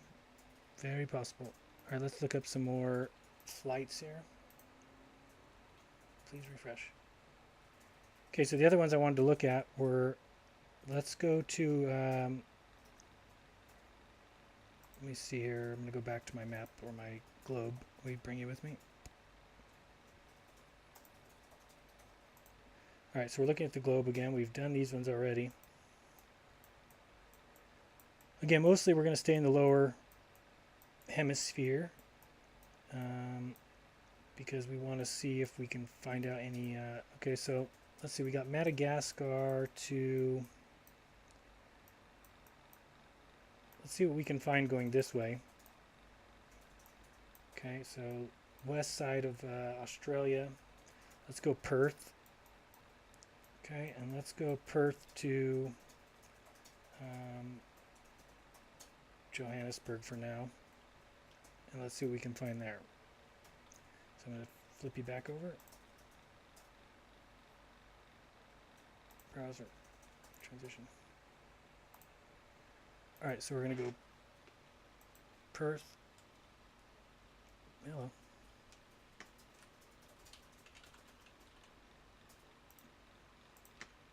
To Johannesburg.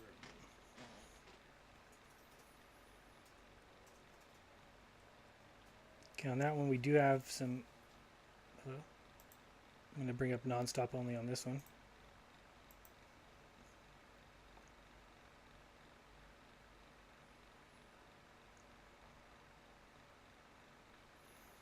I thought there was non-stop for that.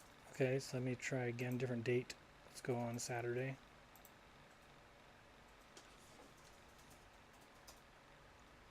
Oh, it shows over there 2 non-stop, but it won't come up here. Non-stop. Let's try Sunday. Perth to Johannesburg. See over there where it says non-stop and then there's a 2. I don't know why it disappears. So there is no non-stop that I can see. Try one more date. On Tuesday. Perth, Johannesburg. Nothing. Alright, let's do, let's not care about stops then.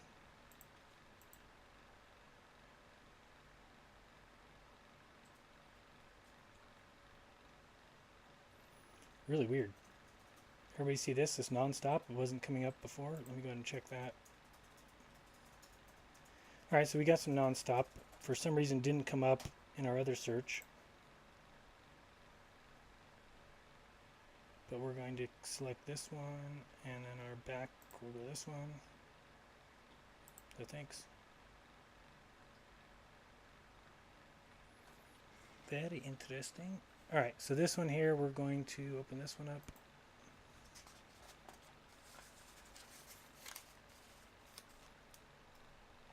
Hello? Okay. So this one here, we've got 5177, and that's going from Perth to Johannesburg. 5177 and taking 11 hours 10 minutes. Okay, and then our flight back.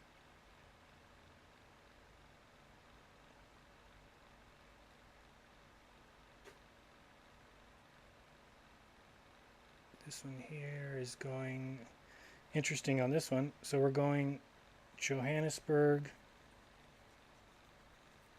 to Dubai.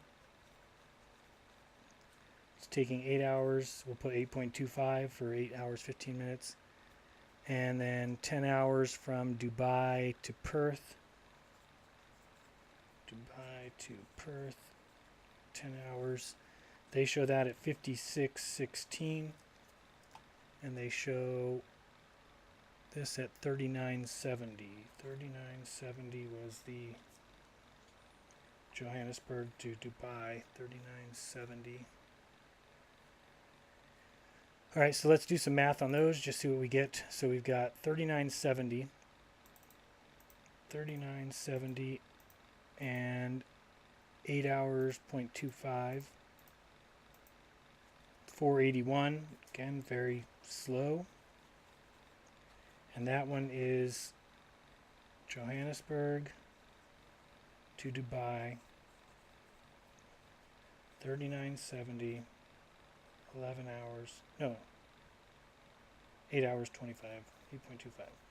Okay, then we're going to check the other one, which was 51.77, Sorry if you don't see what I'm doing. I'm using my calculator here. 5177 divided by 11 hours and 10 minutes. So we'll do 11.2 equals 462 miles per hour. 462. And that one's going Perth to Johannesburg. So we're going to look at the globe real quick and see what the globe shows. Let me bring you along. Alright, so first one we're going Johannesburg here to Perth.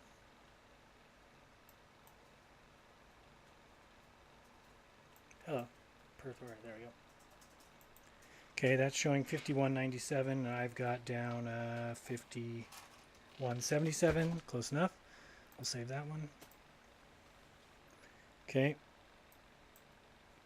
so we've got this flight here is that first leg, or we're doing that in 11 hours 10 minutes, 51.77 miles, and that's going Perth. That's going this way. I'm anxious to see if there'd be a flight going this way and how much quicker it is, so I'm going to check that in a second. So I'm just making myself some notes. I want to check Johannesburg to Perth, since that's going the direction of the trade winds, or the jet stream, sorry, because going back is taking 11 hours to do 51.77. Okay, and then the other flight, which was weird, was the heading back. We're going to go from Johannesburg to Dubai. Okay, so we're going Johannesburg here. Sorry, bring this up. Okay, so we got Dubai. I mean, that flight just makes 0 sense. Okay, so we're doing that one, which is Johannesburg to Dubai. Oops. Sorry. My bad. There we go. Knew my miles were off for some reason. Yeah, so 4,000. Got that one right. This one's actually a little shorter. There we go. 39.59. I've got 39.70. Okay, save. So then this is the flight we've got. So remember, our flight was going Perth here to Johannesburg here, and then the flight back, we're going up to Dubai, and then from Dubai down to here. 56.16. This shows 56.40. Oops, let me get it a little closer. Over here. There we go. You loser.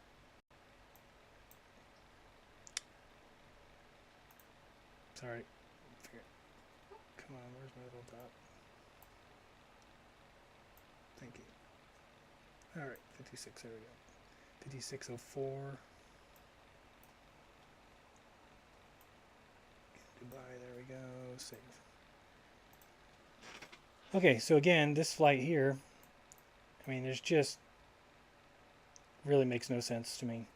Again, I don't know how many people they have to go pick up or whatever, but that is quite out of your way to basically head up here, hit Dubai, come down. Now let's go look at the flat earth map. Okay, so we get a different new color here. Let's go purple.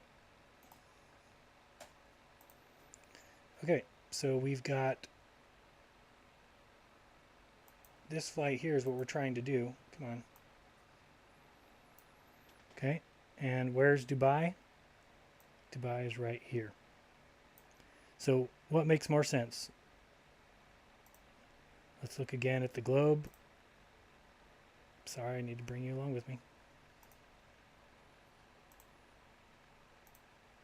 Okay, so which makes more sense to you? This flight here, which is going Johannesburg all the way up to Dubai to head back home to Perth. Does that make much more sense? Or do you think it makes more sense that really what we're doing, bring you with me, real world paint, transition. is this purple flight. So, I know many people think the flat earth is dumb and it's ridiculous and how could it ever be and you guys are idiots and could be idiots, or we could just be using our own brains to say, wait a second, why does this make so much more sense? And I want to make sure I'm actually saying where Dubai is correctly before I screw that up. Yeah, it's that little wing out position there. So Dubai is maybe more of right there. So to me, that just makes more sense. It looks like a path of a flight that would be taken. Makes more sense to me. So let's look at another one and see what else we can find. I don't know if there's an international airport at. Let's see what we can find at Cape Town. I know that is an international airport. Let's go back here. So let's see. Does this show Cape Town? No. Let's put it in there. Cape Town. Alright, so we're going to go Cape Town, and let's go look at the map and see what one makes more sense, or what makes sense. Where are we at here? Alright, so we're looking at the flat earth map. Let's see what would make sense. So Cape Town is about here. Okay, and so let's kind of see if we can figure out, a flight path that... So this is interesting here. If we were to go Cape Town to New York, I think everybody would agree with me that that is a... Let me get a nice color up here that we can differentiate. How about orange? Okay, so this flight's interesting. Cape Town to New York. Okay, let's look at both places. So this is on the flat earth map. If we were to try and figure out how far this distance is, wow, it's definitely more than half this circle. See, that blue line is 76. So it's definitely more than the blue line. I mean, it's definitely less than the blue line. Okay, so I would say that this flight here is very interesting, though, because look at the direction it would have to go. So we got New York right about there, Cape Town about there. Alrighty, so let's see what we can find out about that flight. Let's go look at the globe. Draw that on our map. So now we're going to try going from Cape Town. I'm just putting these in so that people don't think I'm making up stuff. Okay, so we're going to go Cape Town and drop our piece there. Okay, and we're going to go Cape Town to New York.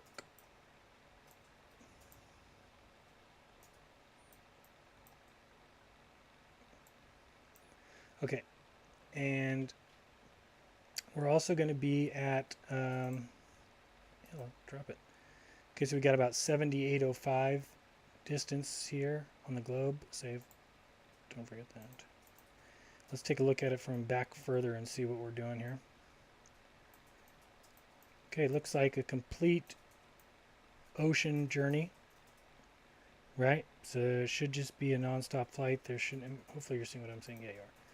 And then on the flat earth map, one more time, let's look at that. That was crossing most of Africa on its way up, and then just a little bit of water. All right, we're going to go check it out now. So we're looking New York. Let's put in JFK for now. To Cape Town. Oops, you're not on where I am. Let's go browser transition. Okay, so now we're at New York to Cape Town. Searching that. Let's see if there's any non-stop. Non-stop flights only. Search.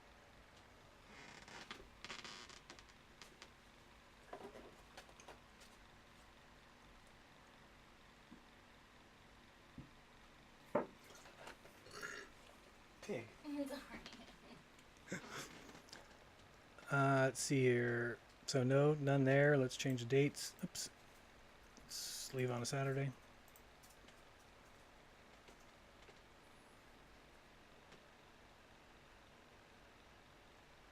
Okay, so again, doesn't look like there's any non-stop. Let's leave on a Monday.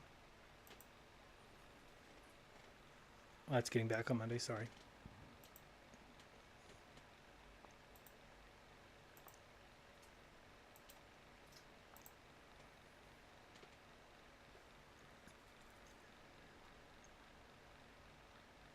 Okay, it doesn't look like, and even over here I don't see any non-stops. So let's take that off and look at just every flight. And we're looking to go New York to Cape Town. Let's start out with just, what? Hello. Won't let me select one stop for some reason. Alright, here we go. So this first one here, wow, that is a long flight. And we'll select this one. And let's see, that's one stop each way. Let's go no thanks on this. And see what we can find. Alright, so this is our first leg, JFK to DOH. It's Hamad International. Let's go see where that is on the globe because I have no idea. Hamad International Airport is, I'm going to drop this thing here. There. Okay. And I'm going to draw a line from here. Sorry, I know you're not seeing what I'm doing. I'll flip you over 1 second. So, it's right next to Dubai, if you want to know. So we're going to put New York to Hamad. Save. I'll let you look at what I'm looking at. Coolers. Transition. Okay, so this is our line here, leaving New York and going to Hamad is right there. Sorry, here. You can see that's DOH, Hamad International Airport. And then going from there to, so Hamad, come on, there. And we're going to go to Cape Town, which is here. Okay, so we just drew, remember, hopefully this is getting a little messy, I'll start coloring these a little better, but this is the actual flight path, this line here, okay, but again, what we found was just this flight going here, all the way up to Hamad, then coming all the way down to Cape Town. So let's go to the flat earth map and see what we get there, and I'll bring you with me. We'll paint, transfer. Okay, so let's look at here. So, what we're doing here, Hamad is about there. So, again, doesn't seem to make a lot of sense on a globe. And here, the only sense it would make for me is, well, you don't want this flight because people are going to question, well, why are we flying across all this land when the globe tells me we're taking all the way water only? So if you have this flight and you don't want to show people that they're flying over land, what do? You move this over here. Because now this flight makes sense and this flight makes sense. Again, on a flat earth makes a lot more sense. You can rationalize it rather than on a globe, which doesn't seem to make a lot of sense to me. So let's go see what else we can find there. We're going to go back to browser because that was just one flight. Like I said, we're doing this together. I don't know what's going to come up either. So that was the DOH flight, and let's DOH also. Let's get back. Let's go here. See what else we got besides the DOH. So let's go to this one here. This got 2 stops. JNB. No thanks.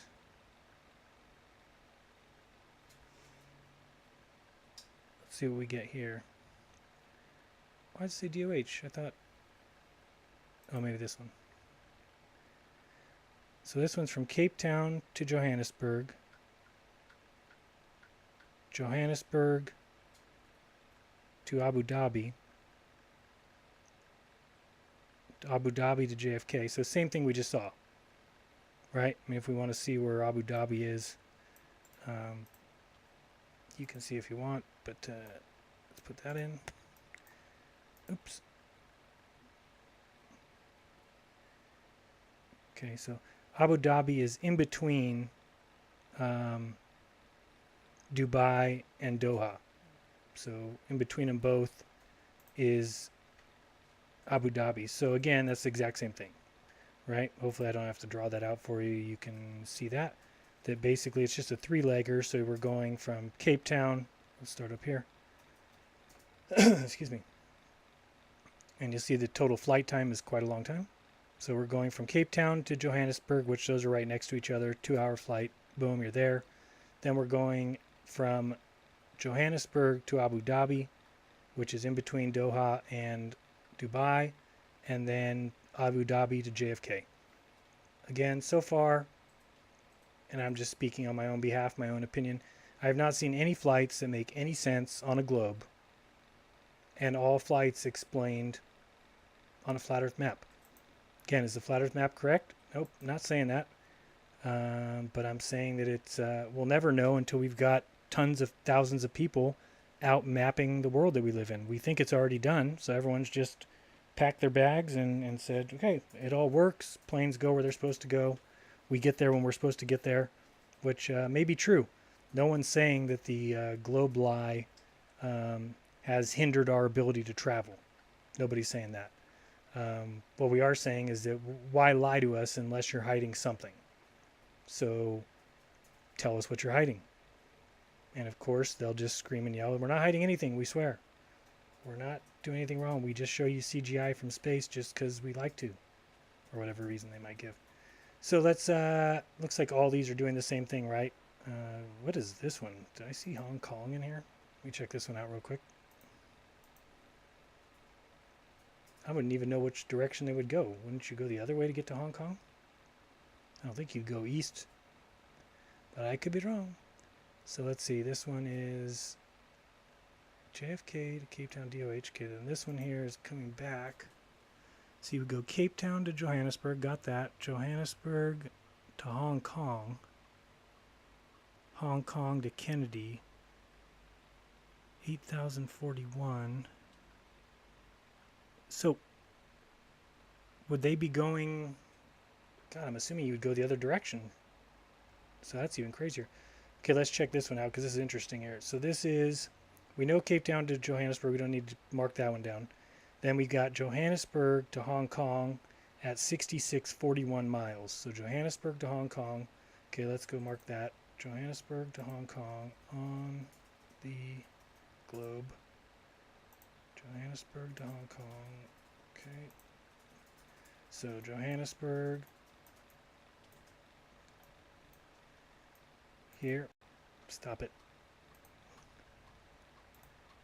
And we're going to Hong Kong. Put it in here so I know where we're at. Hong Kong Airport, International Airport. So I know it's an island over there. Okay, so we're going to Hong Kong, 6,643, and I said 6641. Good. Okay, so we got that one down. Where happened to my thing? There we are. And we're going to save that. Let me save it in a different color because I'm getting confused. We'll go with green. Okay. So we're there. Yeah, so they're definitely going the other way. So now we're going Johannesburg to Hong Kong, and then... Actually, I couldn't even tell you which way they would go. I would think you would go east from here. I could be wrong. In Hong Kong, come on. Hello. Hong Kong to San Francisco. I'm going to guess you go east. Am I right or am I wrong? I'm right. Okay, good. It's going to feel like a fool if we went the other way around. Okay, so we've got Hong Kong to New York at 8083. I'm going to save that one also. I wanted to save that green. Properties. Style color green. Green. Okay. Okay. Wow, what a weird flight. Man, that's crazy. Okay, so let's check that out on the flat earth map and just see So we've got Hong Kong to New York, and we started. I mean, that's crazy.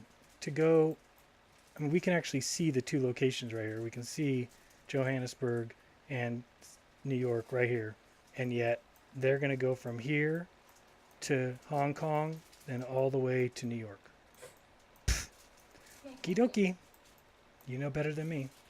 Let's go check that out on a flat Earth map and see what the hell's going on with that. I guess.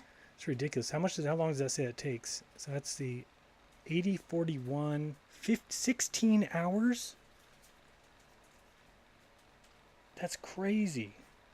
And then we said they're going 8,000 miles.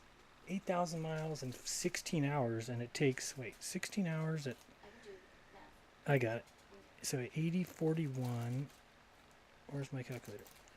Okay, 80, 41 divided by 16 even. Yeah, it's 500 miles per hour. It's ridiculous. I mean, no plane goes 500. Crazy. So it's 500 miles per hour to go this distance, 15 hours. We're going to come up here and just see. Sorry, I'm looking at the other page. And then we're looking at 66:41, 12 hours, 40 minutes, 13 minutes. That's such a crazy flight. I'd be pissed. Let's go to the flat Earth map. Real world paint transition. Here we go. And let's check it out. All right. So what we've got here is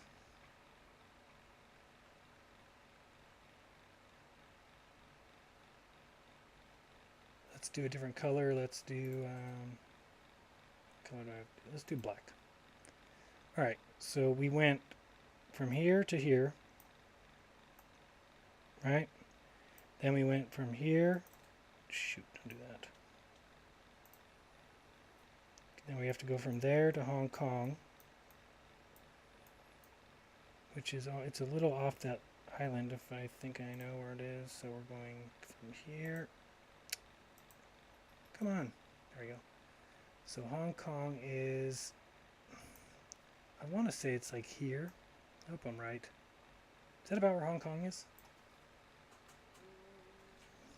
I might have to check the map because I might be wrong on this map. So we got India, and you got that piece and the little island there. India, then that piece. Yeah, that's about right. Because then that's Taipei, Taiwan. Yeah, Taiwan is the little island off there. Let me see where we're at. I think that's right. Because this looks like Taiwan right here, right?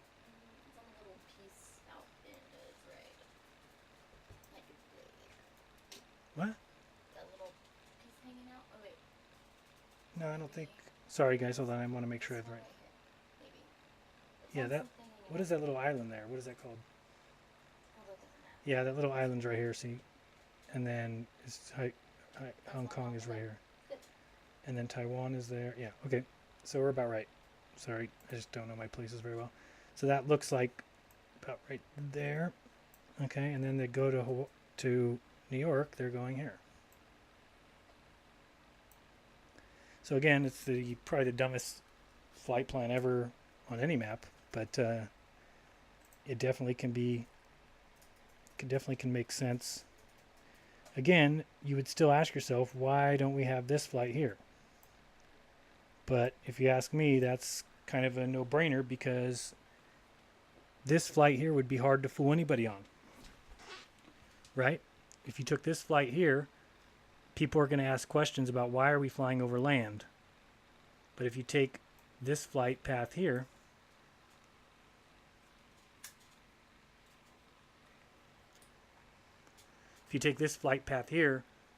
people aren't going to ask questions because you're doing exactly what you're supposed to be doing. So let's look at another one. But that's pretty crazy.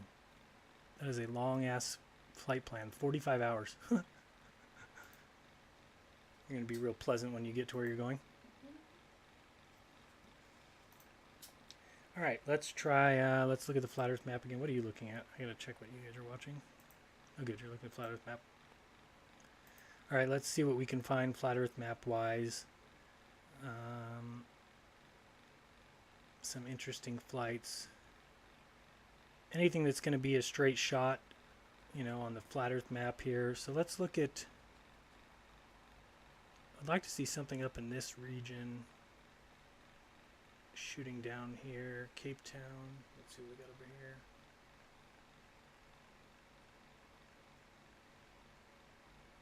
Well, that would make a lot of sense. I mean, if you're going India, it's still not low enough yet. What I'm doing is I'm trying to find things basically below the equator. Anything above the equator is going to be pretty much equal. We've kind of already run our flights this way, but we could do some. Let's do from from San Paulo. That's a good spot. Let's go San Paulo. That's an international airport. Can you click on this or what? San Paulo, Brazil. All right, let's just go San Paulo to Cape Town since it's already up there.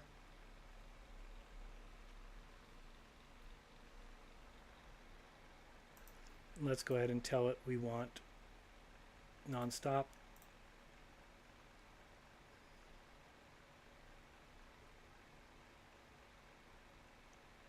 Crazy. Let's take that off. Last time we did see him make a mistake and not show us nonstop flights with that checked.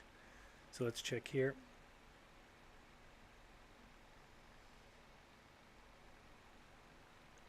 Okay, so we're going to Cape Town. Wait, Cape Town.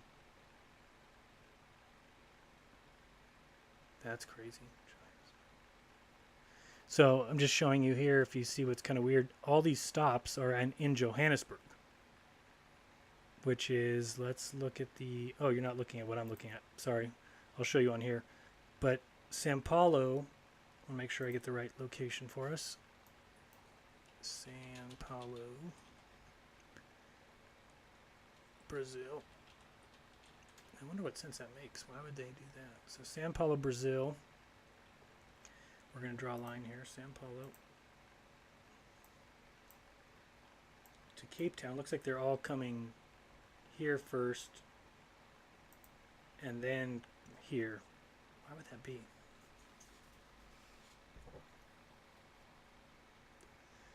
That one could just be not enough passengers, I'm guessing. I don't know why else you would flat Earth map or globe map. Why? Because it looks like all of them are like that. Sao Paulo, let me look again. I'll take you with me. So we're going to go to browser, transition.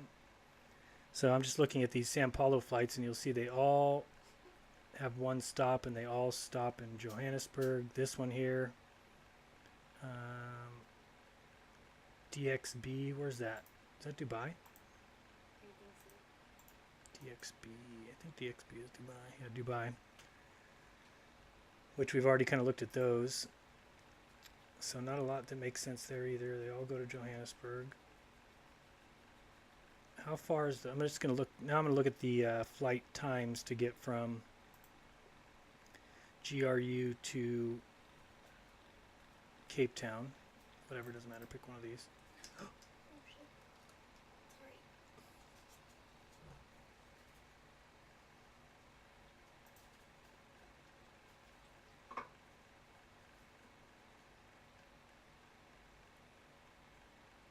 Okay, so we're bringing up this first one.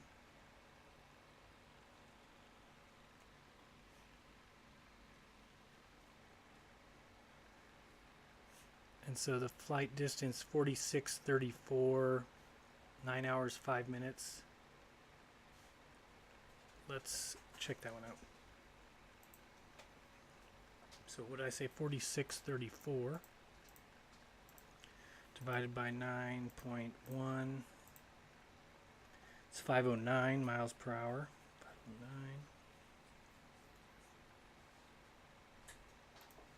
Let me see here. Okay, we'll check that one out.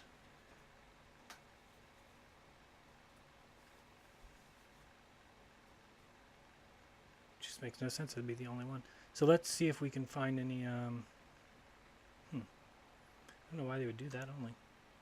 Let me look at the flat Earth map and see if it makes any sense to us.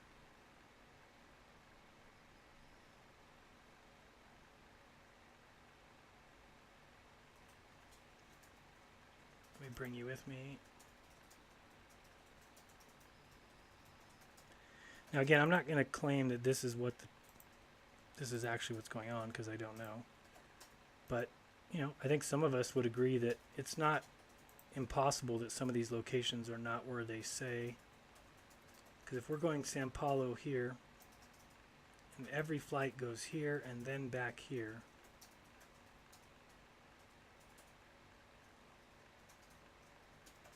why would they not want to go here first?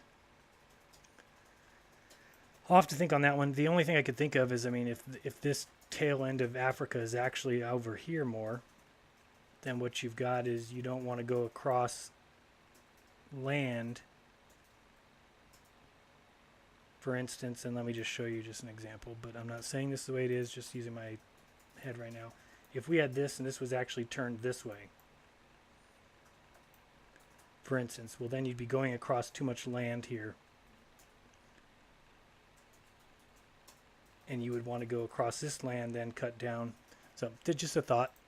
Again, I don't think a lot of the continents are in completely wrong spots, but that wouldn't shock me.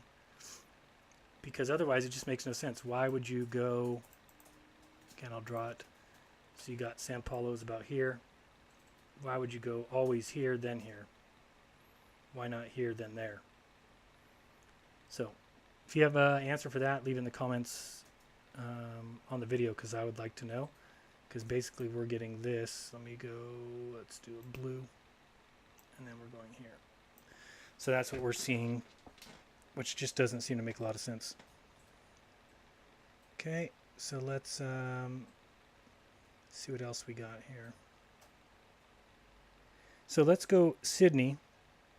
Let's start looking at Sydney and coming this direction. So like Sydney to Johannesburg. Let's look up that. Let me get a different color. Let's go maroon. All right, so I'm going to look at Sydney to Johannesburg, and you know, pretty much we can see what's going to happen already, right? We're going to have stops in Dubai. Okay, that's my guess. Let's go see.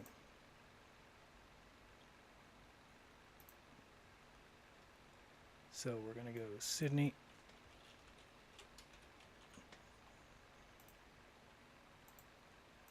to Johannesburg.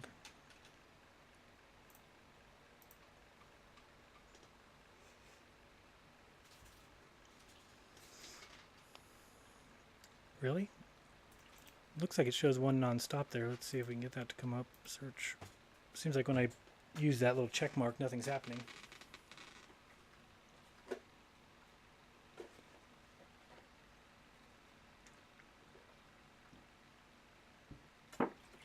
No, we do have one. Let's check it out. It's listed as non-stop. Sydney, Johannesburg.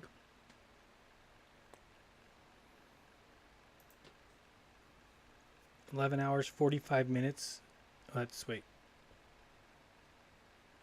Johannesburg to Sydney. Oh wait, this is our, let me select this one. There we go. That was the flight back. But now we should have a non-stop flight going both ways.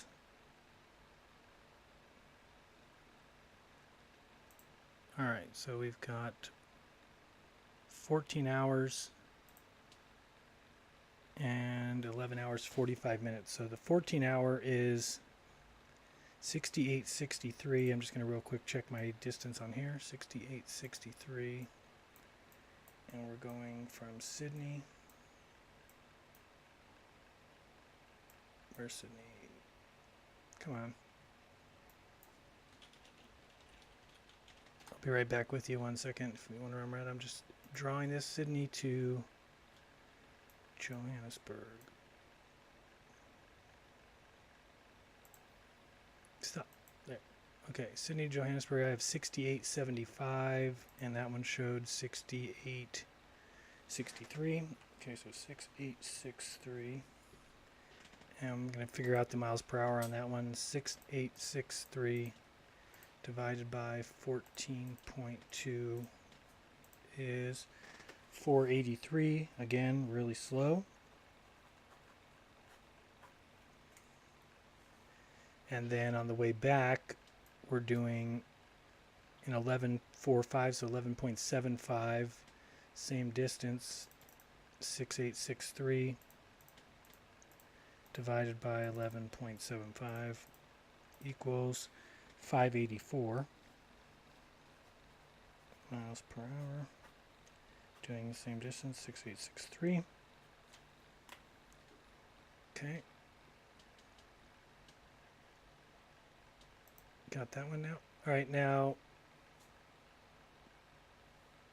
let's go look at the flat Earth map and see if that's even a possibility on this one.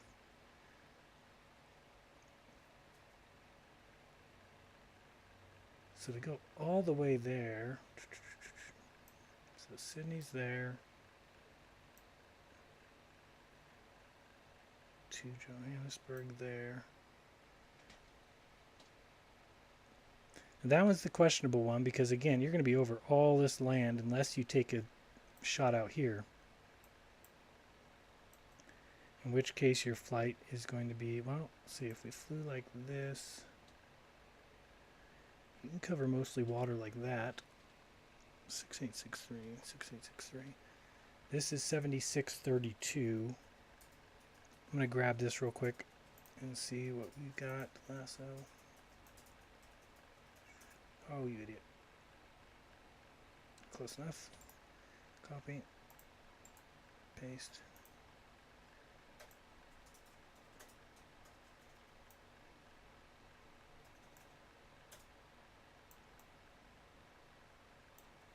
So you still got quite a lit. 7632. And you've got at least 2 of those. So it'd be 86. That's at least 96. Well, maybe not 2. How many of those? Maybe 1.5. But still 76, 86, still 9. 9,000 miles. Let me see, 9,000. I'm going to go back and look at Earth.nullschool and see what we see for jet streams in that area. Earth.nullschool. And I think if I'm not mistaken, that's the flight that John LeBon has taken, or says he's taken, if I remember correctly. Let me see, and we're going to go 250 again, and we're going to go AE. We're going to flip this.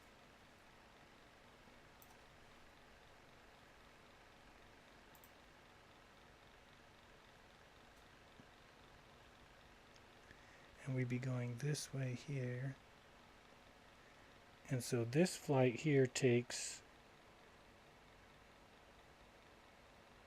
so it's this one that's quicker, right? Johannesburg to, let me just check that again, make sure I'm not getting that wrong. Yeah, it'd have to be. So from Johannesburg to Sydney is the quick one, almost 12 hours. Johannesburg to Sydney. Yep. Okay, and then the way back is the 14 hours.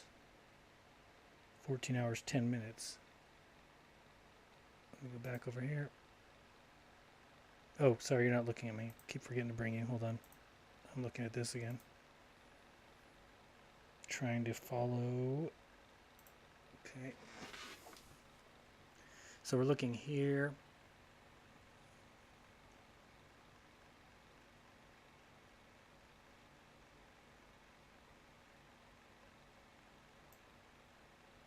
Looks a lot closer. Oops, was I looking at the right? Yeah. This one here.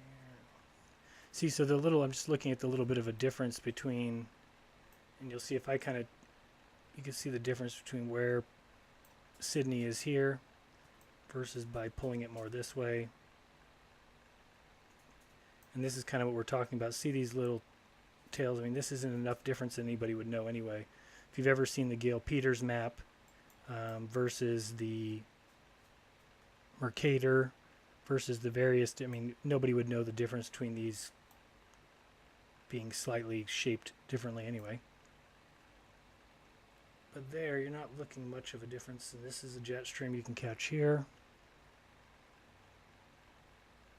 But at 9,000 miles, catching, even if you caught the 150-mile jet stream, and you're doing it in 12 hours.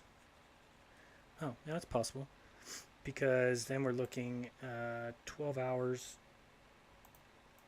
No, sorry. You have to do the miles first. 9,000. And this is just estimates. I'm completely guessing here. 9,000 divided by 12 gets the 750 miles per hour, which is really the plane going 600 plus the jet stream. So it's not out of the question. Again, same thing as before. Nobody would know. I mean, if a plane's going 750 or a plane's going 600, nobody on board is going to know. The only people who would know is the people who lied about the distances or where exactly the flight is going. So that one there, interesting. I want to see if anybody's taken that one. And the one I put up to, I'll just say it again. We'll kind of close off on that one. The one that I've voiced to, I think, Neil deGrasse, that I want to see. Let me see what you're looking at here. Go with me to Google Earth. Transition. Okay. So back at Google Earth, the questionable one for me is this flight here from Auckland. Hello. All right. Auckland to Cape Town, which is only 73.20. Okay, so let's, and again, if they try and say anything about, well, we don't fly over here because it's too dangerous, or, well, we know the temperature makes no difference. It doesn't matter what the temperature is on the ground. When you're up as high as they are, you're in negative quite a bit. I don't know, of minus 100 Fahrenheit, minus more than that. Let's see what the temperature is at altitude just to find out.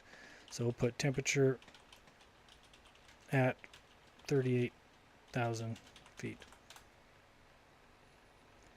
So at 38,000 feet, cruising altitude of Hawaiian Airlines flight that the FBI says, what is this talking about? I'm just reading now about how some kid, 15 years old, took Sunday. The outside air temperature is minus 85 degrees. What happened to somebody took that? Did they hang on to the wheel well or something? Funny. Okay, so specific to your question, the answer to this question, come on, just give me the answer.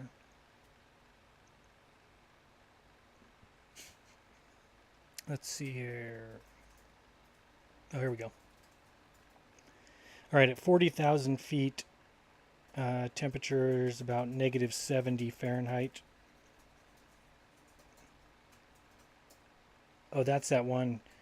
It's kind of weird. When you get up to a certain height, the temperature stops dropping and then stays there for a while. And then at 150,000 Fahrenheit, and I'll talk to, who's getting good data on this is Dwayne Kellum, the guy who does balloon launches. He's got something that's verifying the temperature at certain heights. And I think he's starting to see something like this. So I want to ask him exactly, because according to this, at 150,000 feet, you're at 19 degrees positive Fahrenheit. So basically, right away at 20,000 feet, you're already at negative 15 degrees. And then you start going down all the way till you get to about 40,000 feet, which is negative 70. And then you start coming back up from there. So let's say negative 70 though. Okay, say negative 70 degrees Fahrenheit. So it does not make a difference what the ground. Hey, what happened? That was dumb. 1 second. You redo this. All right. Now they say, and this is just what they say, of course, that the reason you can't make this flight over Antarctica is because there's no place to land, which would be generally true. You're not going to be able to land in Antarctica. But this is a flight 7,200 miles. But yet they make this flight, which is from Auckland to here. So where are you going to land here? I guess one of these islands, Easter Island or something. be my only guess, or they can deviate out here to one of these, if they have a problem. I guess that's what they're going to tell us. That's basically all they can say. Whereas if you went here, which was our Cape Town, come on, Cape Town to Auckland this way, come on. Well, yeah, I mean, to me, I don't see much difference because you still can, if you needed to, get out to one of these islands. So I'm not going to buy it. But who knows? We'll have to check into if there's any airports out here that can take. Let me see, Heard Island, McDonald. I don't think any of these have airports on them, but I'll have to check that. But anyway, this flight here, which is 7,300. There's no direct flights, and all the flights are extremely long. Let's go look at them. I wanted to save that. Let's do this again. Here. And we'll also check Johannesburg just to make sure too. So we'll save that. Let's make it blue. Blue. Okay, so we got that one down. Let's go okay. Let's go back to the browser. Bring you with me. Hello. Browser. Alright, so we're going to be looking up here. If I can ever get over there. Alright, so we're going to be checking now. Get out of that one. Okay, so we're going to go from Auckland, AKL, to, let's try Johannesburg first, even though I think that's even further. Let's see. No, I don't care about non-stop. Just give me the regular ones. That's not in search.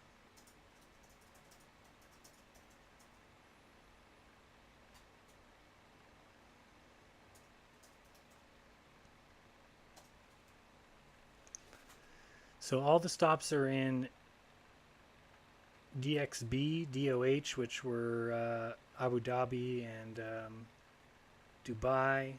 What's MEL? That's a two-stop, though. Oh. MEL? Or would that be Melbourne?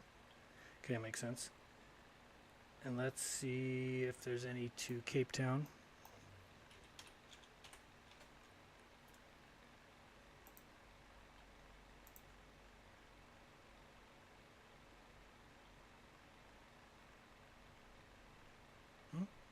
There we go. Nope. Come on. There we go. Okay, same thing. DOH in Johannesburg. So there's only two one-stop flights. Both of them in DOH. Let's check here. Select this one. Select this one. No thanks.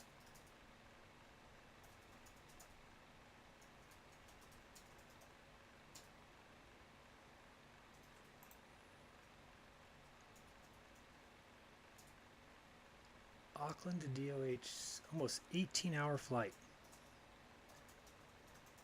So, I mean, I don't know. To me, this is just. I mean, so what we're looking for is a flight that is.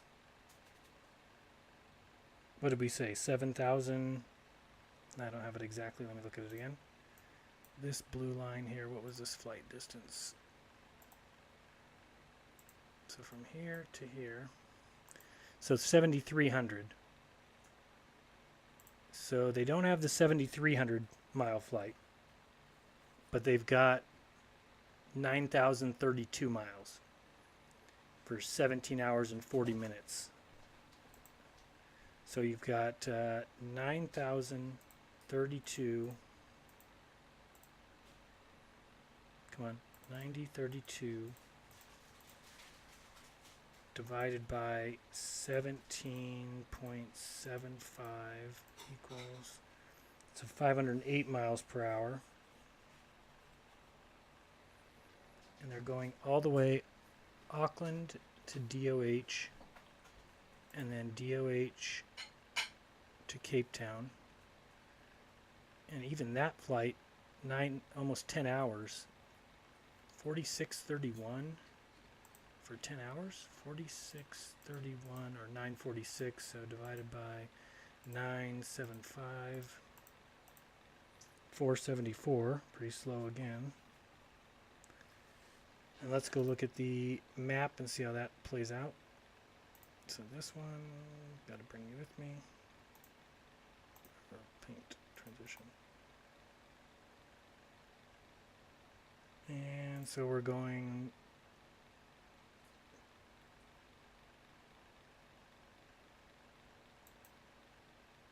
hello.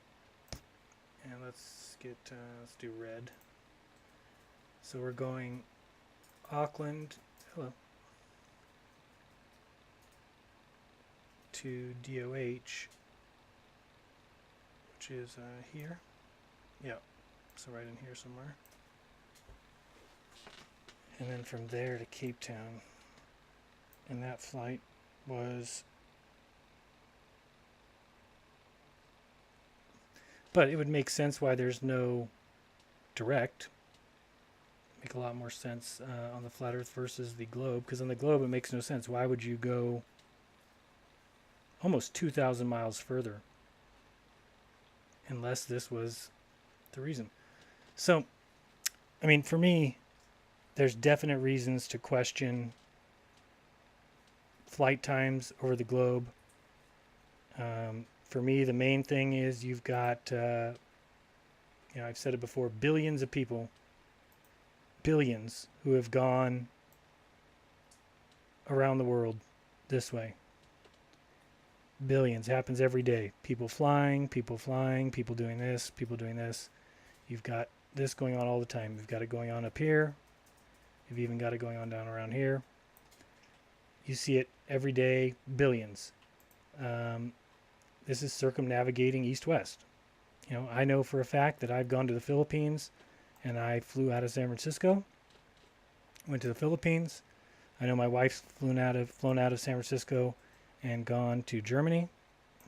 So, for the most part, we can tell that you can go east or west and get back to where you came from.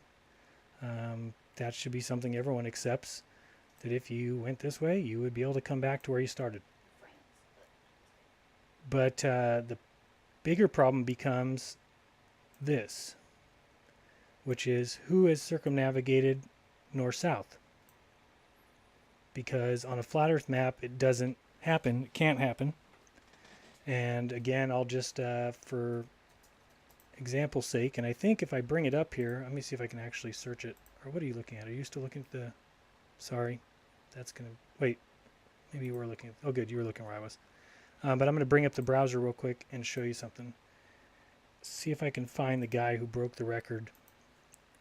So it was circumnavigation. I'm going to type in spider tracks, because I remember that was the name of the device on his plane. Let's see. See if I can find that actual. So it was spider tracks flight. There was a Facebook page for him. Here we go. First aerial circumnavigation. Nope. World's record fastest circumnavigation by scheduled flights. This one might be here. Is this the guy? It was done in like 2015. Brother Michael Bartlett, the eccentric globetrotter. No. So this is some records. Sydney, London, New York, Sydney. This isn't the right one. Can't remember the guy's name. Hold on, I'll find the flight. It just happened in 2014. I watched it. Spider tracks. No. It was called spider tracks, right? Let's see. Circumnavigation north-south.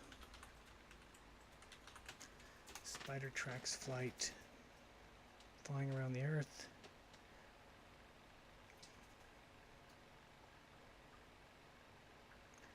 I don't think it was 2014. He was solo. Time lapse. Australia Balloon, Aviation, Trader Airwaves, BAE Systems, Spider Track 99. No, wasn't that one. Circumnavigating South. No.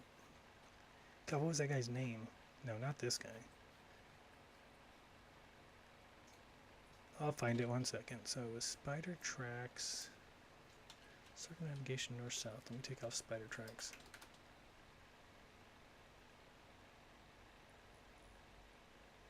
Retired pilot. I don't think it was this one, but it could be. Round Earth Sense. I'm seeing all these. Since Mr. Dubé claims that nobody can go on it. Boy. It's like people are so upset. How dare you question our ball? Don't you dare question the ball, Earth. Don't you dare. Let's see. Overflies North and South Pole. Pilot Bill Harrelson? Sounds somewhat familiar. Yes. Is it? Okay, yeah, this guy here. Okay, so this is the one I watched. I guess it was at the end of 2014. I thought it was 2015. But basically left out of Virginia. Okay, pilot Bill Harrelson, Fredericksburg, Virginia, landed in Chile and began preparations for the 27-hour leg that would take him Chile across the South Pole and landing in Hamilton, New Zealand. Okay. And said Glenn Oxford, a member of Harrelson's ground support team, during a telephone interview.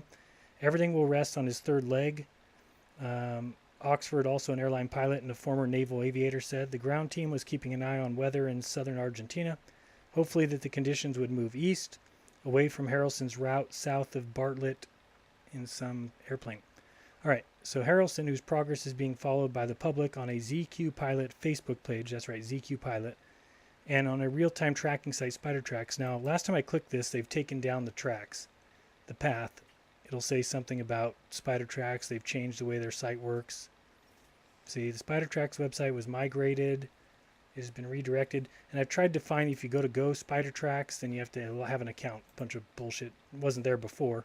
Because before you could just click that link and actually see the tracks. Now they don't have that. But let's continue. So he began his journey December 28th in North Carolina, landing in Montevideo, almost 29 hours of flight. The ground support team, which also includes Earth Rounder and record holder Carol Ann Garat, mostly communicates with Harrelson by texting. Let's see. Harrelson is having another go at the record-setting flight after being turned away in March 2013 by adverse weather around the South Pole. Harrelson, who watches South Pole weather the way most people check forecasts of their hometown, Oxford said he used to think that March was the ideal time for the trip after the setback, and with the weather window closing by April on an unusually favorable season, he decided that late December might prove to be a better chance to avoid the potential threats of icing and unfavorable winds. It makes no sense why you're going to have trouble with that height no matter where you're at. The reversal in 2013 wasn't the end of the long-distance flying for Harrelson on that effort. His stateside return was accomplished with a 27-hour nonstop flight from the southern tip of South America to landing in Key West. Okay, so you'll see here they kind of didn't end this story. They just say that he's overflying both poles in earth-rounding bid and that he was checking into the weather. That's basically where it ended. But if you find this guy, so again, let's get his name. His name is Bill Harrelson, and he's also known as ZQ Pilot. Okay, so we're going to go ZQ Pilot. See if we can find his Facebook page. Facebook. Circumnavigation world record attempt. Okay, well, this is a great little map that shows you here. Let's see if we get this up. Okay, so by the way, this is the current record holder for circumnavigation. Okay, he flew from North Carolina down to South America, down to what looks like around Sao Paulo, down to Brazil somewhere, then went to the South Pole and turned right around and came back. Okay, they had it on Spider Tracks. He came right here and then just turned around and came back, then went all this way to get to New Zealand. And remember, we just read that it said he was supposed to go across the South Pole. If you remember exactly what it said he was going across the South Pole, so he should come here. Oh, basically this white line is showing you the intended path. So he should have came out over here and landed it here. But he didn't. He went back, went this way, then flew up here. He even went off his path here for some reason, and he was given the record. Okay, so that's all it takes. That's all you need to tell me for me to question everything I know about the globe, is that there's no organization in the world that would ever have any kind of contest for circumnavigation north-south and call what this man did circumnavigating the globe. He completely did not. And on a flat earth map, I'll show you that in 1 second, so you can see why anybody who doesn't question this, well, they're the ones who need help, not me. Let's transition this over. All right. So what he basically did, let me get a color that we can all see here, maybe, I don't know, yellow. Yellow will work. We'll get a little bigger pen. All right. So like I said, he went from here in North Carolina down to here, down to here, down to here. He flew to the South Pole, turned around and came right back. Then from here, flew out here, to here, to here, or then it went to here, then up to the North Pole and back home. Okay, that's what he did on a flat earth map, which would be all that is possible to do, because you can't go further this way. It gets ridiculously cold, or your equipment doesn't work. I don't know what. I've never been out there. But on a globe, it should be simple. You're just flying over the South Pole and coming back on the other side. But start looking it up. Start doing your research and find out, when has this ever happened? Why have billions of people gone around the world this way? Billions. And also the North Pole, which, remember, we're on a globe. Draw a little picture here. It's tilted. Okay, half the time, here's the sun. Here's the other half. Okay, so that means that the North Pole and the South Pole both get equal amount of time away from the sun and towards the sun. So they should be the same. Yep. So they should be the same, right? I mean, there should be no difference. Yet we've got flights that go across this nonstop, all day, flying over the North Pole, tons of times. But the South Pole, for some reason, we can't. The North Pole is seasonable weather. There's plants up there. There's animals up there, all in this northern circle. But in the southern circle, nothing. It's desolate. It's freezing. It's so cold. And let me get a little better. I know you can't see very well here. Let's get rid of this map, just so I can show you. All right. So again, we've got, this is my little sun here. Of course, this is not to scale by any stretch of the imagination. But we've got,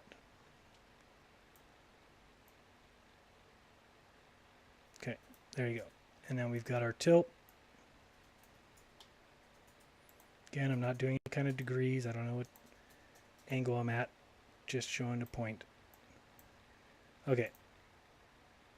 So this is, for the most part, the orbit of the Earth going this way, correct?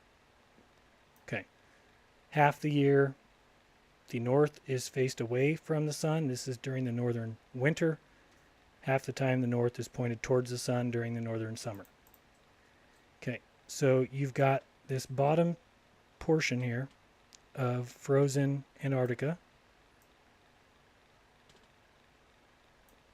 Okay, those should be the same. They're not really the same looking. But just imagine that you've got half the year where this is getting baked by sun all the time. Okay, plus, remember this, that the sun, okay, during the southern summer, we'll call this southern summer, is 375 Earth diameters, which is this size here, closer to the Earth. So the sun is 375 Earth diameters closer to the Earth in the southern summer. When it's the northern summer, we'll put NS here, the sun is 375 Earth diameters further from us. Okay, so when it's the closest is the southern summer, meaning here's the sun, it's closest to the Earth in December, January, February. That's when the South Pole is just spinning on an axis getting beat by the sun all day long, and yet there's a frozen patch there. So why this never melts? This is just a frozen tundra. People can't go there. It's miserable. It's dry. It's not even wet. It's just cold. Look at the temperature difference between the North Pole and the South Pole. Makes no sense on a globe at all. But where does it make sense? It makes sense on a flat Earth. All of a sudden, this makes sense because your sun is doing its orbiting here. It gets closer to the middle, then it goes out to the outside, but it's always in these red lines. So where would be the absolute coldest? Here, here, here, here. Freezing. Never going to melt. You're never going to get enough sun to melt this. So it's just going to be frozen at all times. Where is there going to be water? Well, there's going to be water here. Because there's no ice patch here that stays frozen like there is in the south. And again, this all stems off north-south circumnavigation. Why is there nobody who's done north-south circumnavigation? Again, you can look up Sir Ranulph Fiennes. And don't tell me I haven't been doing that. Oh, good. I keep getting scared that you're not looking at the same thing I am. But let's look up... let's go switch to this again, browser. Okay, so this guy did a complete joke of an attempt. And I don't want to say that. It's not his fault. He probably thought he was going to do something great. Why wouldn't you? I don't know how you find out that you're not doing it right, but you'll see these posts. So January 23rd would be less than a month after he did it. Why would this man just disappear? Where'd this man go?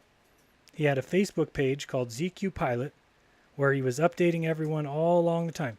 Here's what I'm going to do. I'm going to fly out here. Here's my weather reports. Here's my plane I'm taking. Here's my buddies. Here's my pals. Here's what we're doing on the globe. Here's how we're going to go about this. Here's the airport I'm at. Here's my updates live. Going through the whole thing. Then we get to January 23rd, and it's done. He's done. Never makes another post again. So what's going on here? Is he embarrassed? Was he told to shut up? I don't know. The real last leg complete. Bill and the 6ZQ can sleep at home at last. Bill will be sorting through all the pictures and responding to all the requests for information. And maybe learn how to make a post to Facebook page. Maybe. ZQG6 figures that when the record is made official, it will show a 500% increase to the 27-year-old standing record, approximately 72 kilometers per hour. And at least the last time I checked, he was the record holder, that they gave him the record, although I do see a comment over here on the page from somebody asking, was this certified? At least it was there a second ago. Oops, are you not looking at what I'm looking at? Of course not. There you go. So sorry, I was looking at this Facebook page and showing you that all down here, he had posts all the time. Constant posts, exactly where he was, showing you what happened. And then this is the one that I saw where ZQ tracks came here, went south, and came back this way. Let's see if we can find any information on here. See more.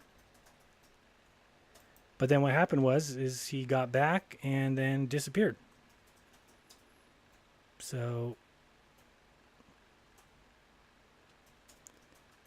you'll see then he went from there, came this way to New Zealand. See here what we can find.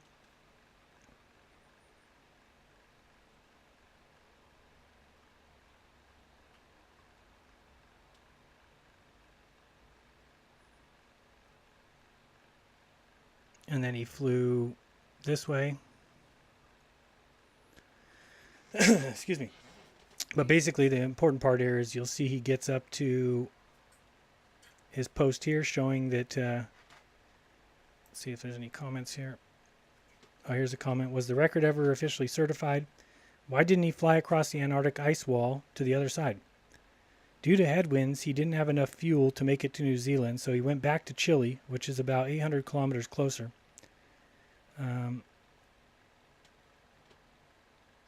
I don't know what this all is. What? Yeah, I am authorized to kill by ballpoint pen and screwdriver. I don't know what this is, some nonsense. Most are government payroll media. We do not have enough machine gun ammo to kill them. Use battery. I don't know what that's talking about.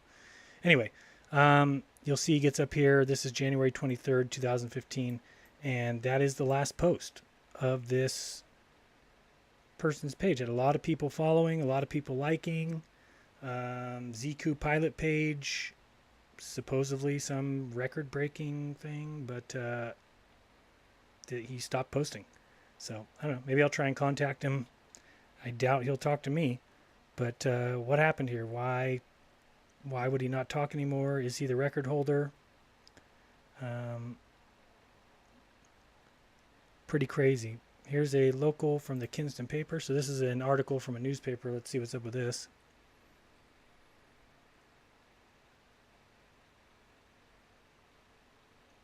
No subscribing. Virginia pilot sets record in experimental aircraft that took from and landed in Kinston. Let's see here. Several friends and pilots who tracked his flight on Facebook and via spider tracks and aviation tracking software welcomed him with cheers.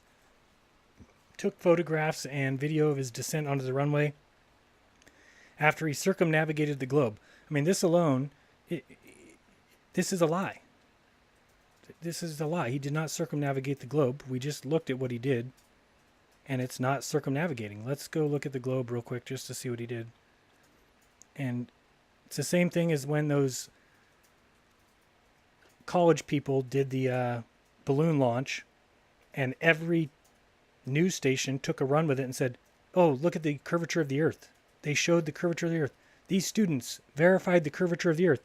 But when you went to the guy's page that actually sent up the balloon, he said, we never said anything like that. We know we used a GoPro lens. We know that's not the curvature of the Earth. Yet every news outlet took and run with the fake story that they're trying to feed you, trying to force down your throat. If the Earth's a ball, the Earth's a ball, period. The Earth's a ball, and we don't need to lie about it. We don't need to tell lies about, oh, these show the curvature of the Earth. No, you're showing me a GoPro lens. Don't lie to me. If we can't see the curve because you need to be up at 200,000 feet, then tell people you can't see the curve because you're not at 200,000 feet. That's the truth. That's what you would tell people. You would not lie. You don't need to tell children that water goes down the drain the opposite way in the north and the south. That's a lie. You don't need to tell people that this guy circumnavigated the globe because you're lying. He didn't circumnavigate the globe. So why are we lying if it's the truth? To me, I'm smart enough to say, wait a second, you're lying about all these things? Plus you taught me the globe when I was 6 years old? Plus I couldn't question it? Plus I'm called an idiot now if I question it? Plus you taught me that the stupidest thing somebody can be is a flat earther? And now I've investigated it and seen that it's got its merit? No. To me, if you're not smart enough to see the writing on the wall, then you'll never see it. You're just going to keep believing whatever they tell you, and more power to you. Enjoy it because it's exactly what they want you to do. Enjoy the lie. So let's see here. Let's get a path, and we're going to change the color. Oh, we'll do this. Okay, so he was somewhere in North Carolina. We'll just estimate here, but he went from North Carolina, and then he went down here. We saw to somewhere like here.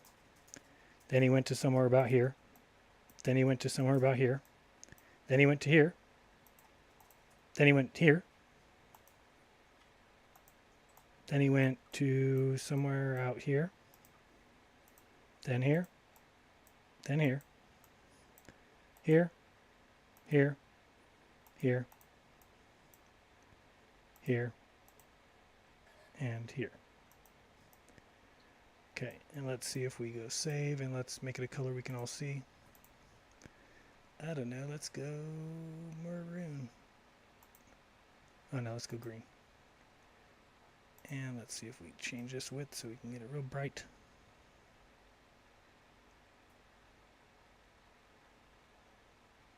Okay, and let's make it a little brighter green because I can't see that one. There we go. Okay, oops, sorry. I know you're not looking at me.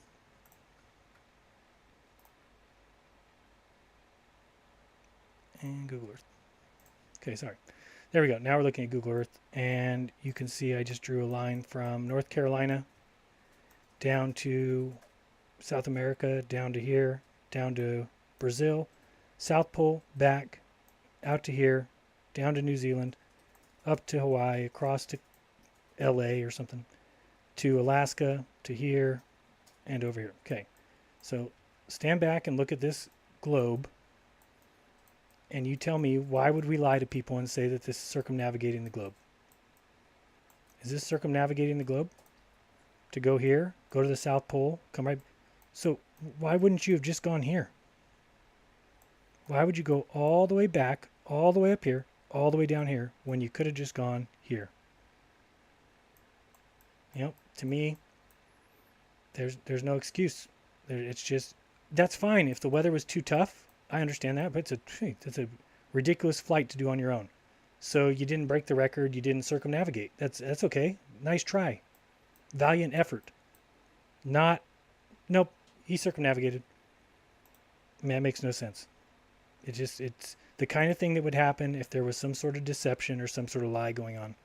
Not the kind of thing that happens when you actually have a ball Earth and you actually give away awards for circumnavigating it. Then you would actually have circumnavigation be a requirement of that record. So let's continue on. That's impressive as hell. You're a machine, not human, said Steve Krim as Harrelson opened the door of his plane. Harrelson, who took off from Kinsport December 28th, had few words to describe his journey. I'm glad that's over, were the first words when he climbed out of the plane.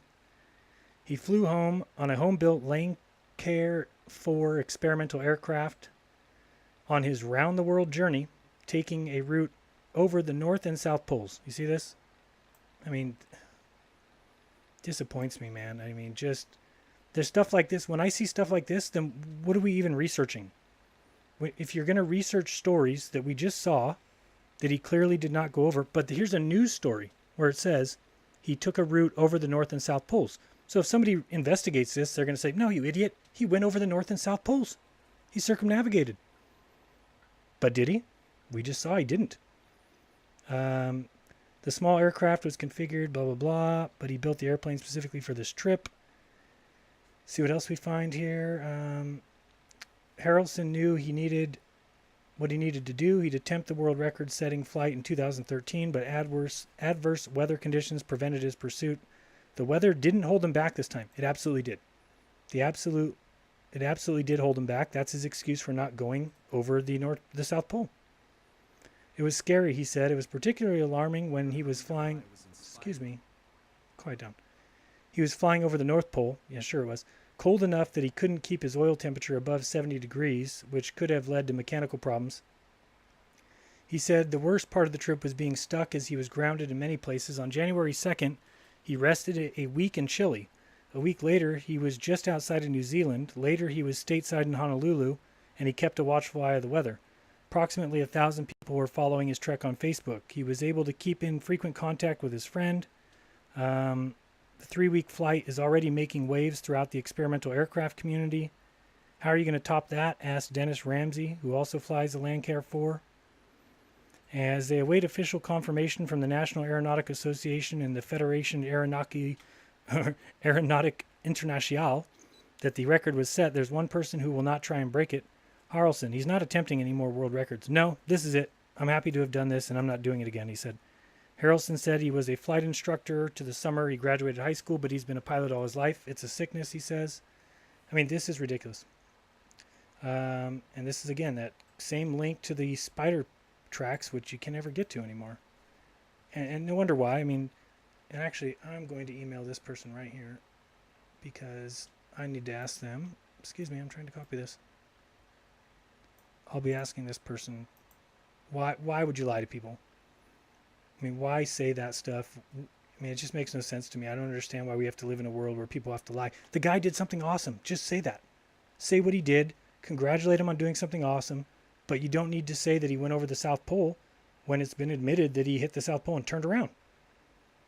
And you know, oh, he had adverse weather in the North Pole. That's when he got really scared. Well, no, he obviously had worse weather at the South Pole because he had to turn around. Just ridiculous. What was I going to check? Oh yeah, I wanted to check this spider tracks. See, this thing always happens, man. Don't know why this happens.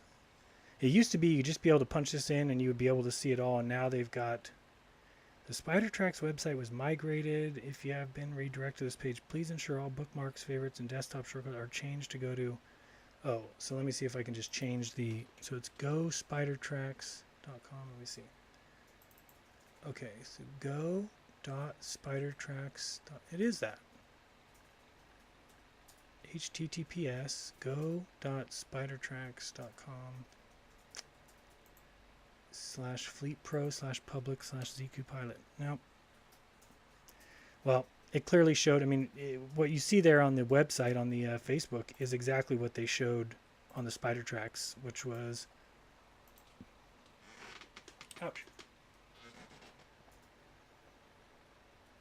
Let me see here. Images. So, I mean, all these things show you.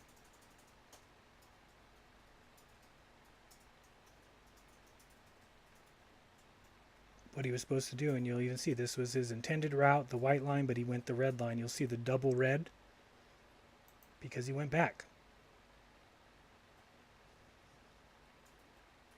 Let's see this one. Here's another article about it. January 2nd, 2015. This would have been the same time. This is from stuff.co.nz. A tiny plane with just a pilot aboard is heading back towards Chile after flying over the South Pole but failing to reach Hamilton, New Zealand. Pilot Bill Harrelson yesterday morning began what was to be a continuous 27 hours over the 10,000-kilometer trip from Punta Arenas in Chile to Hamilton. Last night he reached the South Pole, but strong headwinds prevented him from flying to New Zealand. Harrelson is flying a modified Lancair 4 single-engine plane. According to his Facebook page, he left North Carolina on December 28th. His progress, even over Antarctica, can be followed online. And this is going to be the same Spider Tracks. Yeah, exactly. So they're even blocking you from seeing the path. Instead, Harrelson will fly from Punta Arenas to Hamilton direct. Still a formidable challenge. The page says the plane needs some work and troubleshooting with issues around the autopilot and communications. So see, something happened down there. I don't know what. We will remind Bill that anybody who can build their own plane, fly it to the South Pole and back, and live to tell about it has done something pretty remarkable. I'll agree. Harrelson already has the distance record for the class of aircraft he's flown from 2013 from Guam to Jacksonville, Florida. After Honolulu, he was scheduled to fly. After Hamilton, he was scheduled to fly to Honolulu. So at least this is truthful. But I'll try and contact that writer and also him and see what I can find out, because I just have a question of what is going on. Here's Beach Talk. Let's see what this says.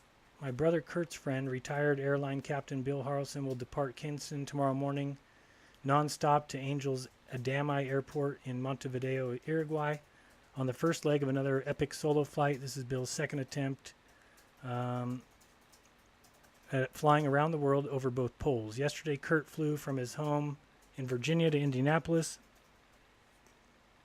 Good luck and many prayers. Let's see if we find anybody's nice guy. No website that I'm aware of. You can follow the flight on Spider Tracks, ZQ Pilot. I couldn't break the code on the website. Do you have a link? I couldn't break the code. Do you have a link? I'm in Argentina again. I was here when he did the last attempt. I'll wave at him if he flies over. Didn't he go to Guam to Florida direct just a year ago? And didn't he break Max Conrad's record from Casablanca to LA with this one as well? My brother just sent this. Here's how Bill's flight is going. Oh, great. Can't even click on that. This is, again, the same thing. Go Spider Tracks, which is not going to take me anywhere. Nope. Nope. I wonder how one sits still that long. Man, that's a lot of water time. Impressive. It looks like there's a lot of pages to this. Let's go ahead and finish this off and see what we get here. Looks like only 30 minutes to go. Let's see.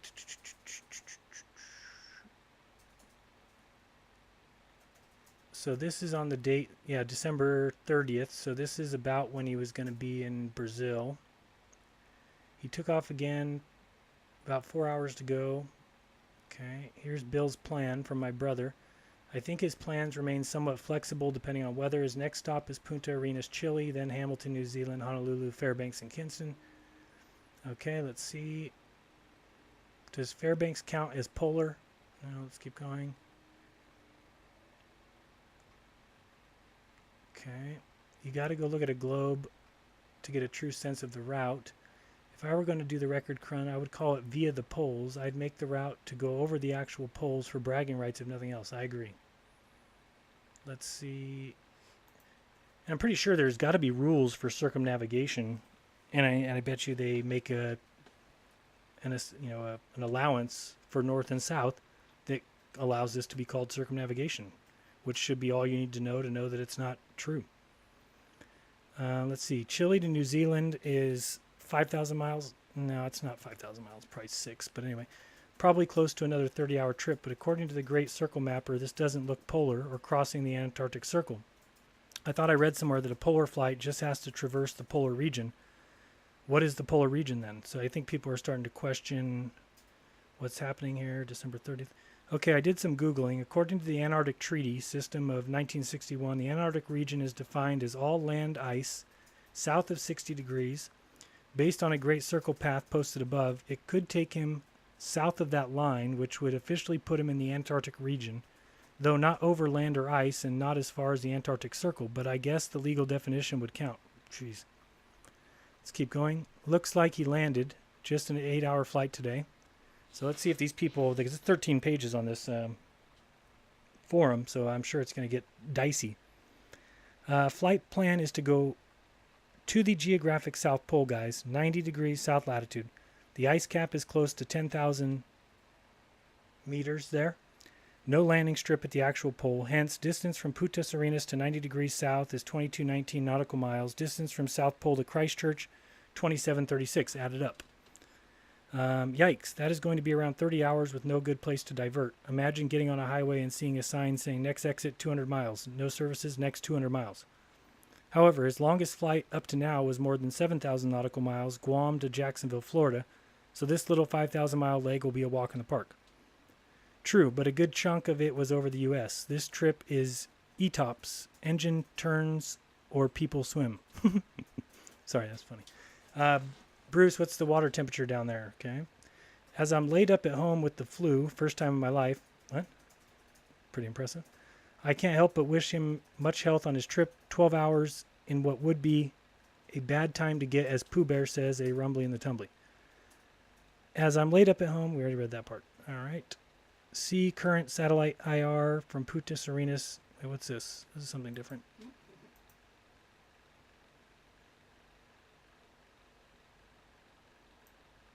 This is some satellite image aviation. I'm going to save this. Never seen this before.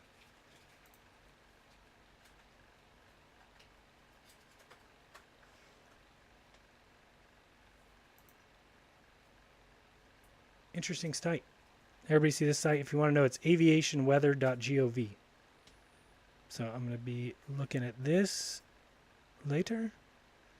Yeah, aviationweather.gov/satellite. There's satellite home here. Always got to find all kinds of fun stuff. Yeah, draw it on a cartoon. There you go.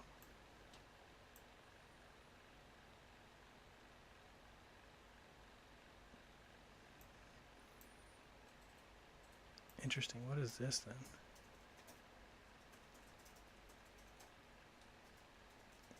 All right, we're getting carried away. Let me go back here. I'll be looking at that later. Again, that's aviationweather.gov if you want to check that out. All right, we'll keep going. Okay, so Bill's flight path will take him directly over the South and North Poles. His goal is to circumnavigate the globe via the poles. He needed to cross the equator far enough east for his trip to qualify as a true around-the-world flight by NAA rules. What? He needed to cross the equator far enough east for his trip to qualify as a true around-the-world flight. For this reason, his flight path to Montevideo was not direct.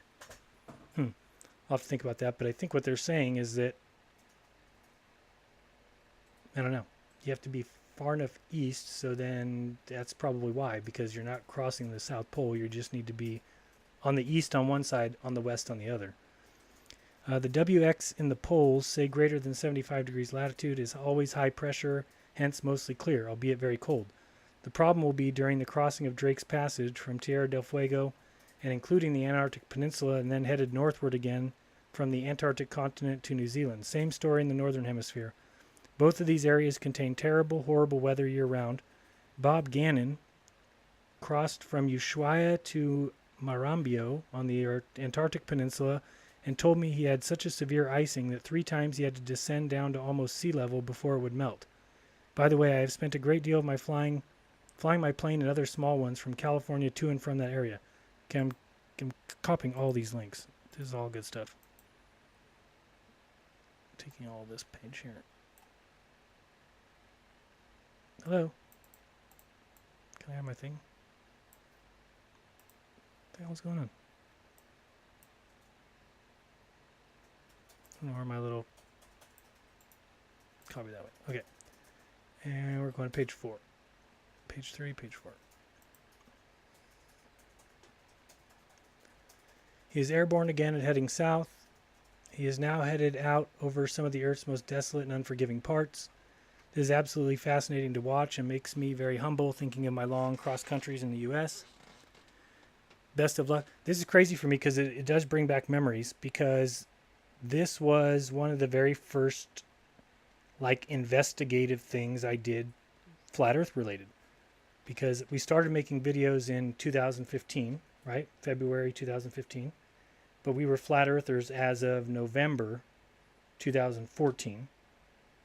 And so this happened right after, and this is what we were watching. We were watching to see, did this guy do it? And then when I saw what he did, the rest is downhill from there. Let's see, so leg 3, okay. It was hard for me to visualize the course using the tracker platform. This image from his Facebook page makes more clear. Lonely times. Okay, let's keep going. Any ideas on why the spider tracks reset? On his Facebook page, he had indicated there might be a spider track dropout due to the holes in satellite coverage. Suspect we won't have reliable tracks until he's well north on his way to New Zealand.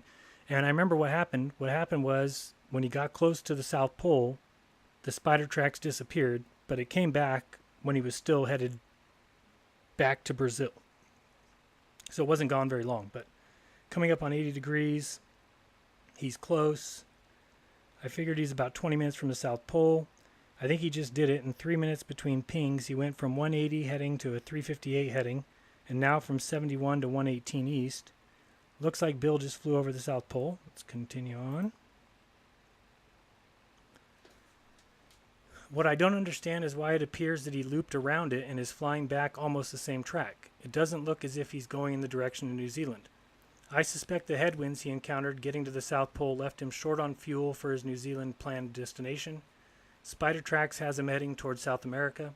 Something obviously went haywire in the attempt. He is now abeam Marimbo base in the Antarctic Peninsula, returning north. In 3 hours or less, he should reach Tierra del Fuego in South America.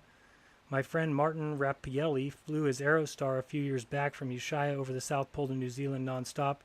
I was hoping that Bill would be successful also. Eager to find out what happened. You see in this pattern a lot when following these events on Facebook, Twitter, etc. We'll keep you updated on all the little inconsequential happenings. Autopilot works. I see the mountains, etc. until something happens. And you want to know what? Then silence. Upside and downside of social media around these events, I suppose. I am full of admiration for people who walk away from their lives of riskless comfort to do extraordinary things. Hope all is well with him, his craft, his attempt. My thoughts exactly written so well. I thought it was written well too. Just earned. It was a very long flight for Bill. Stronger winds than he forecasted, making reaching the southern New Zealand questionable. He successfully made the pole, so he doesn't have to go back again. He is now scheduled for at least 2 nights rest before looking to New Zealand direct from, which is still a formidable challenge. So basically it's exactly as we said. I'm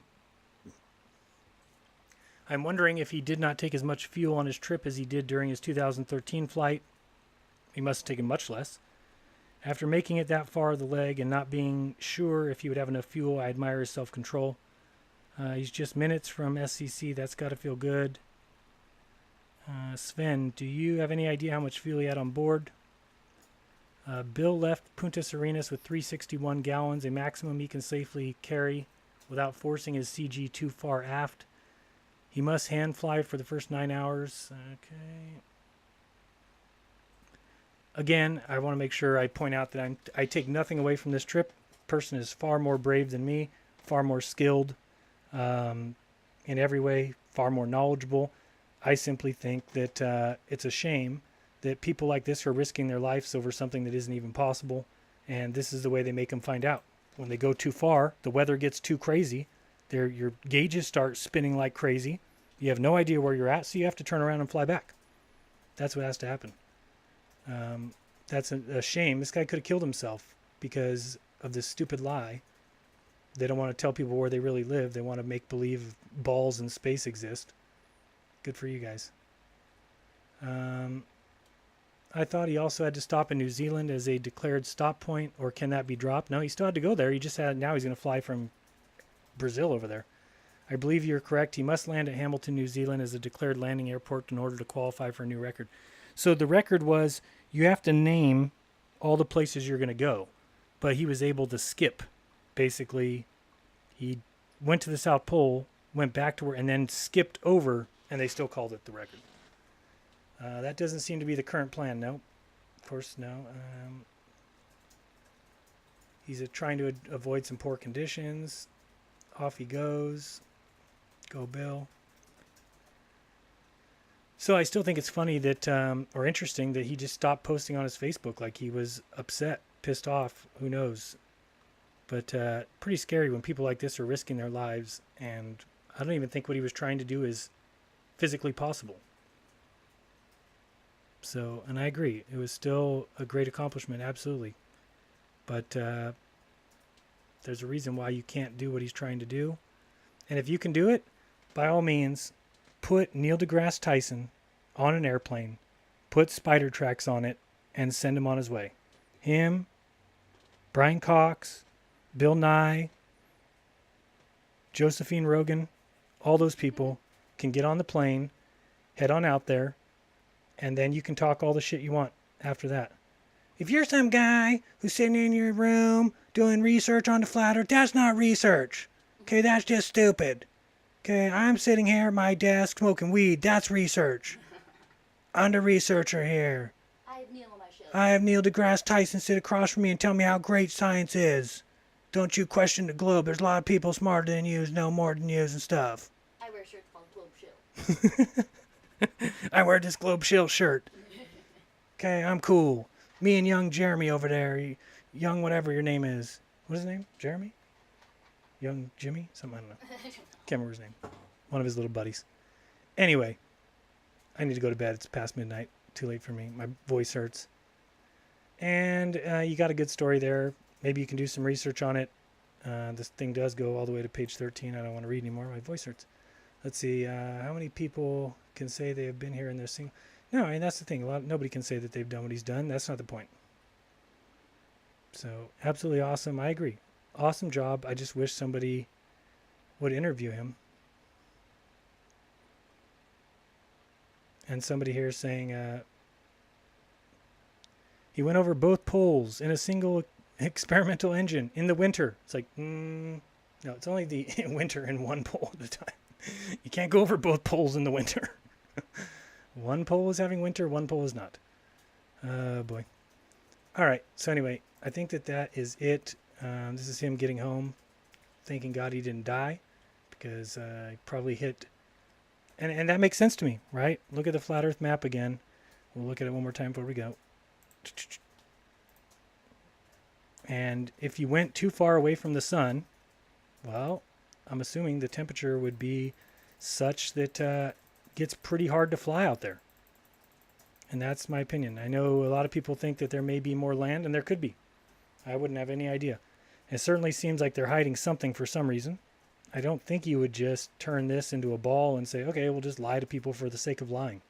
Seems like there's more involved in it. Could be more land. Could be more stuff up here in the north.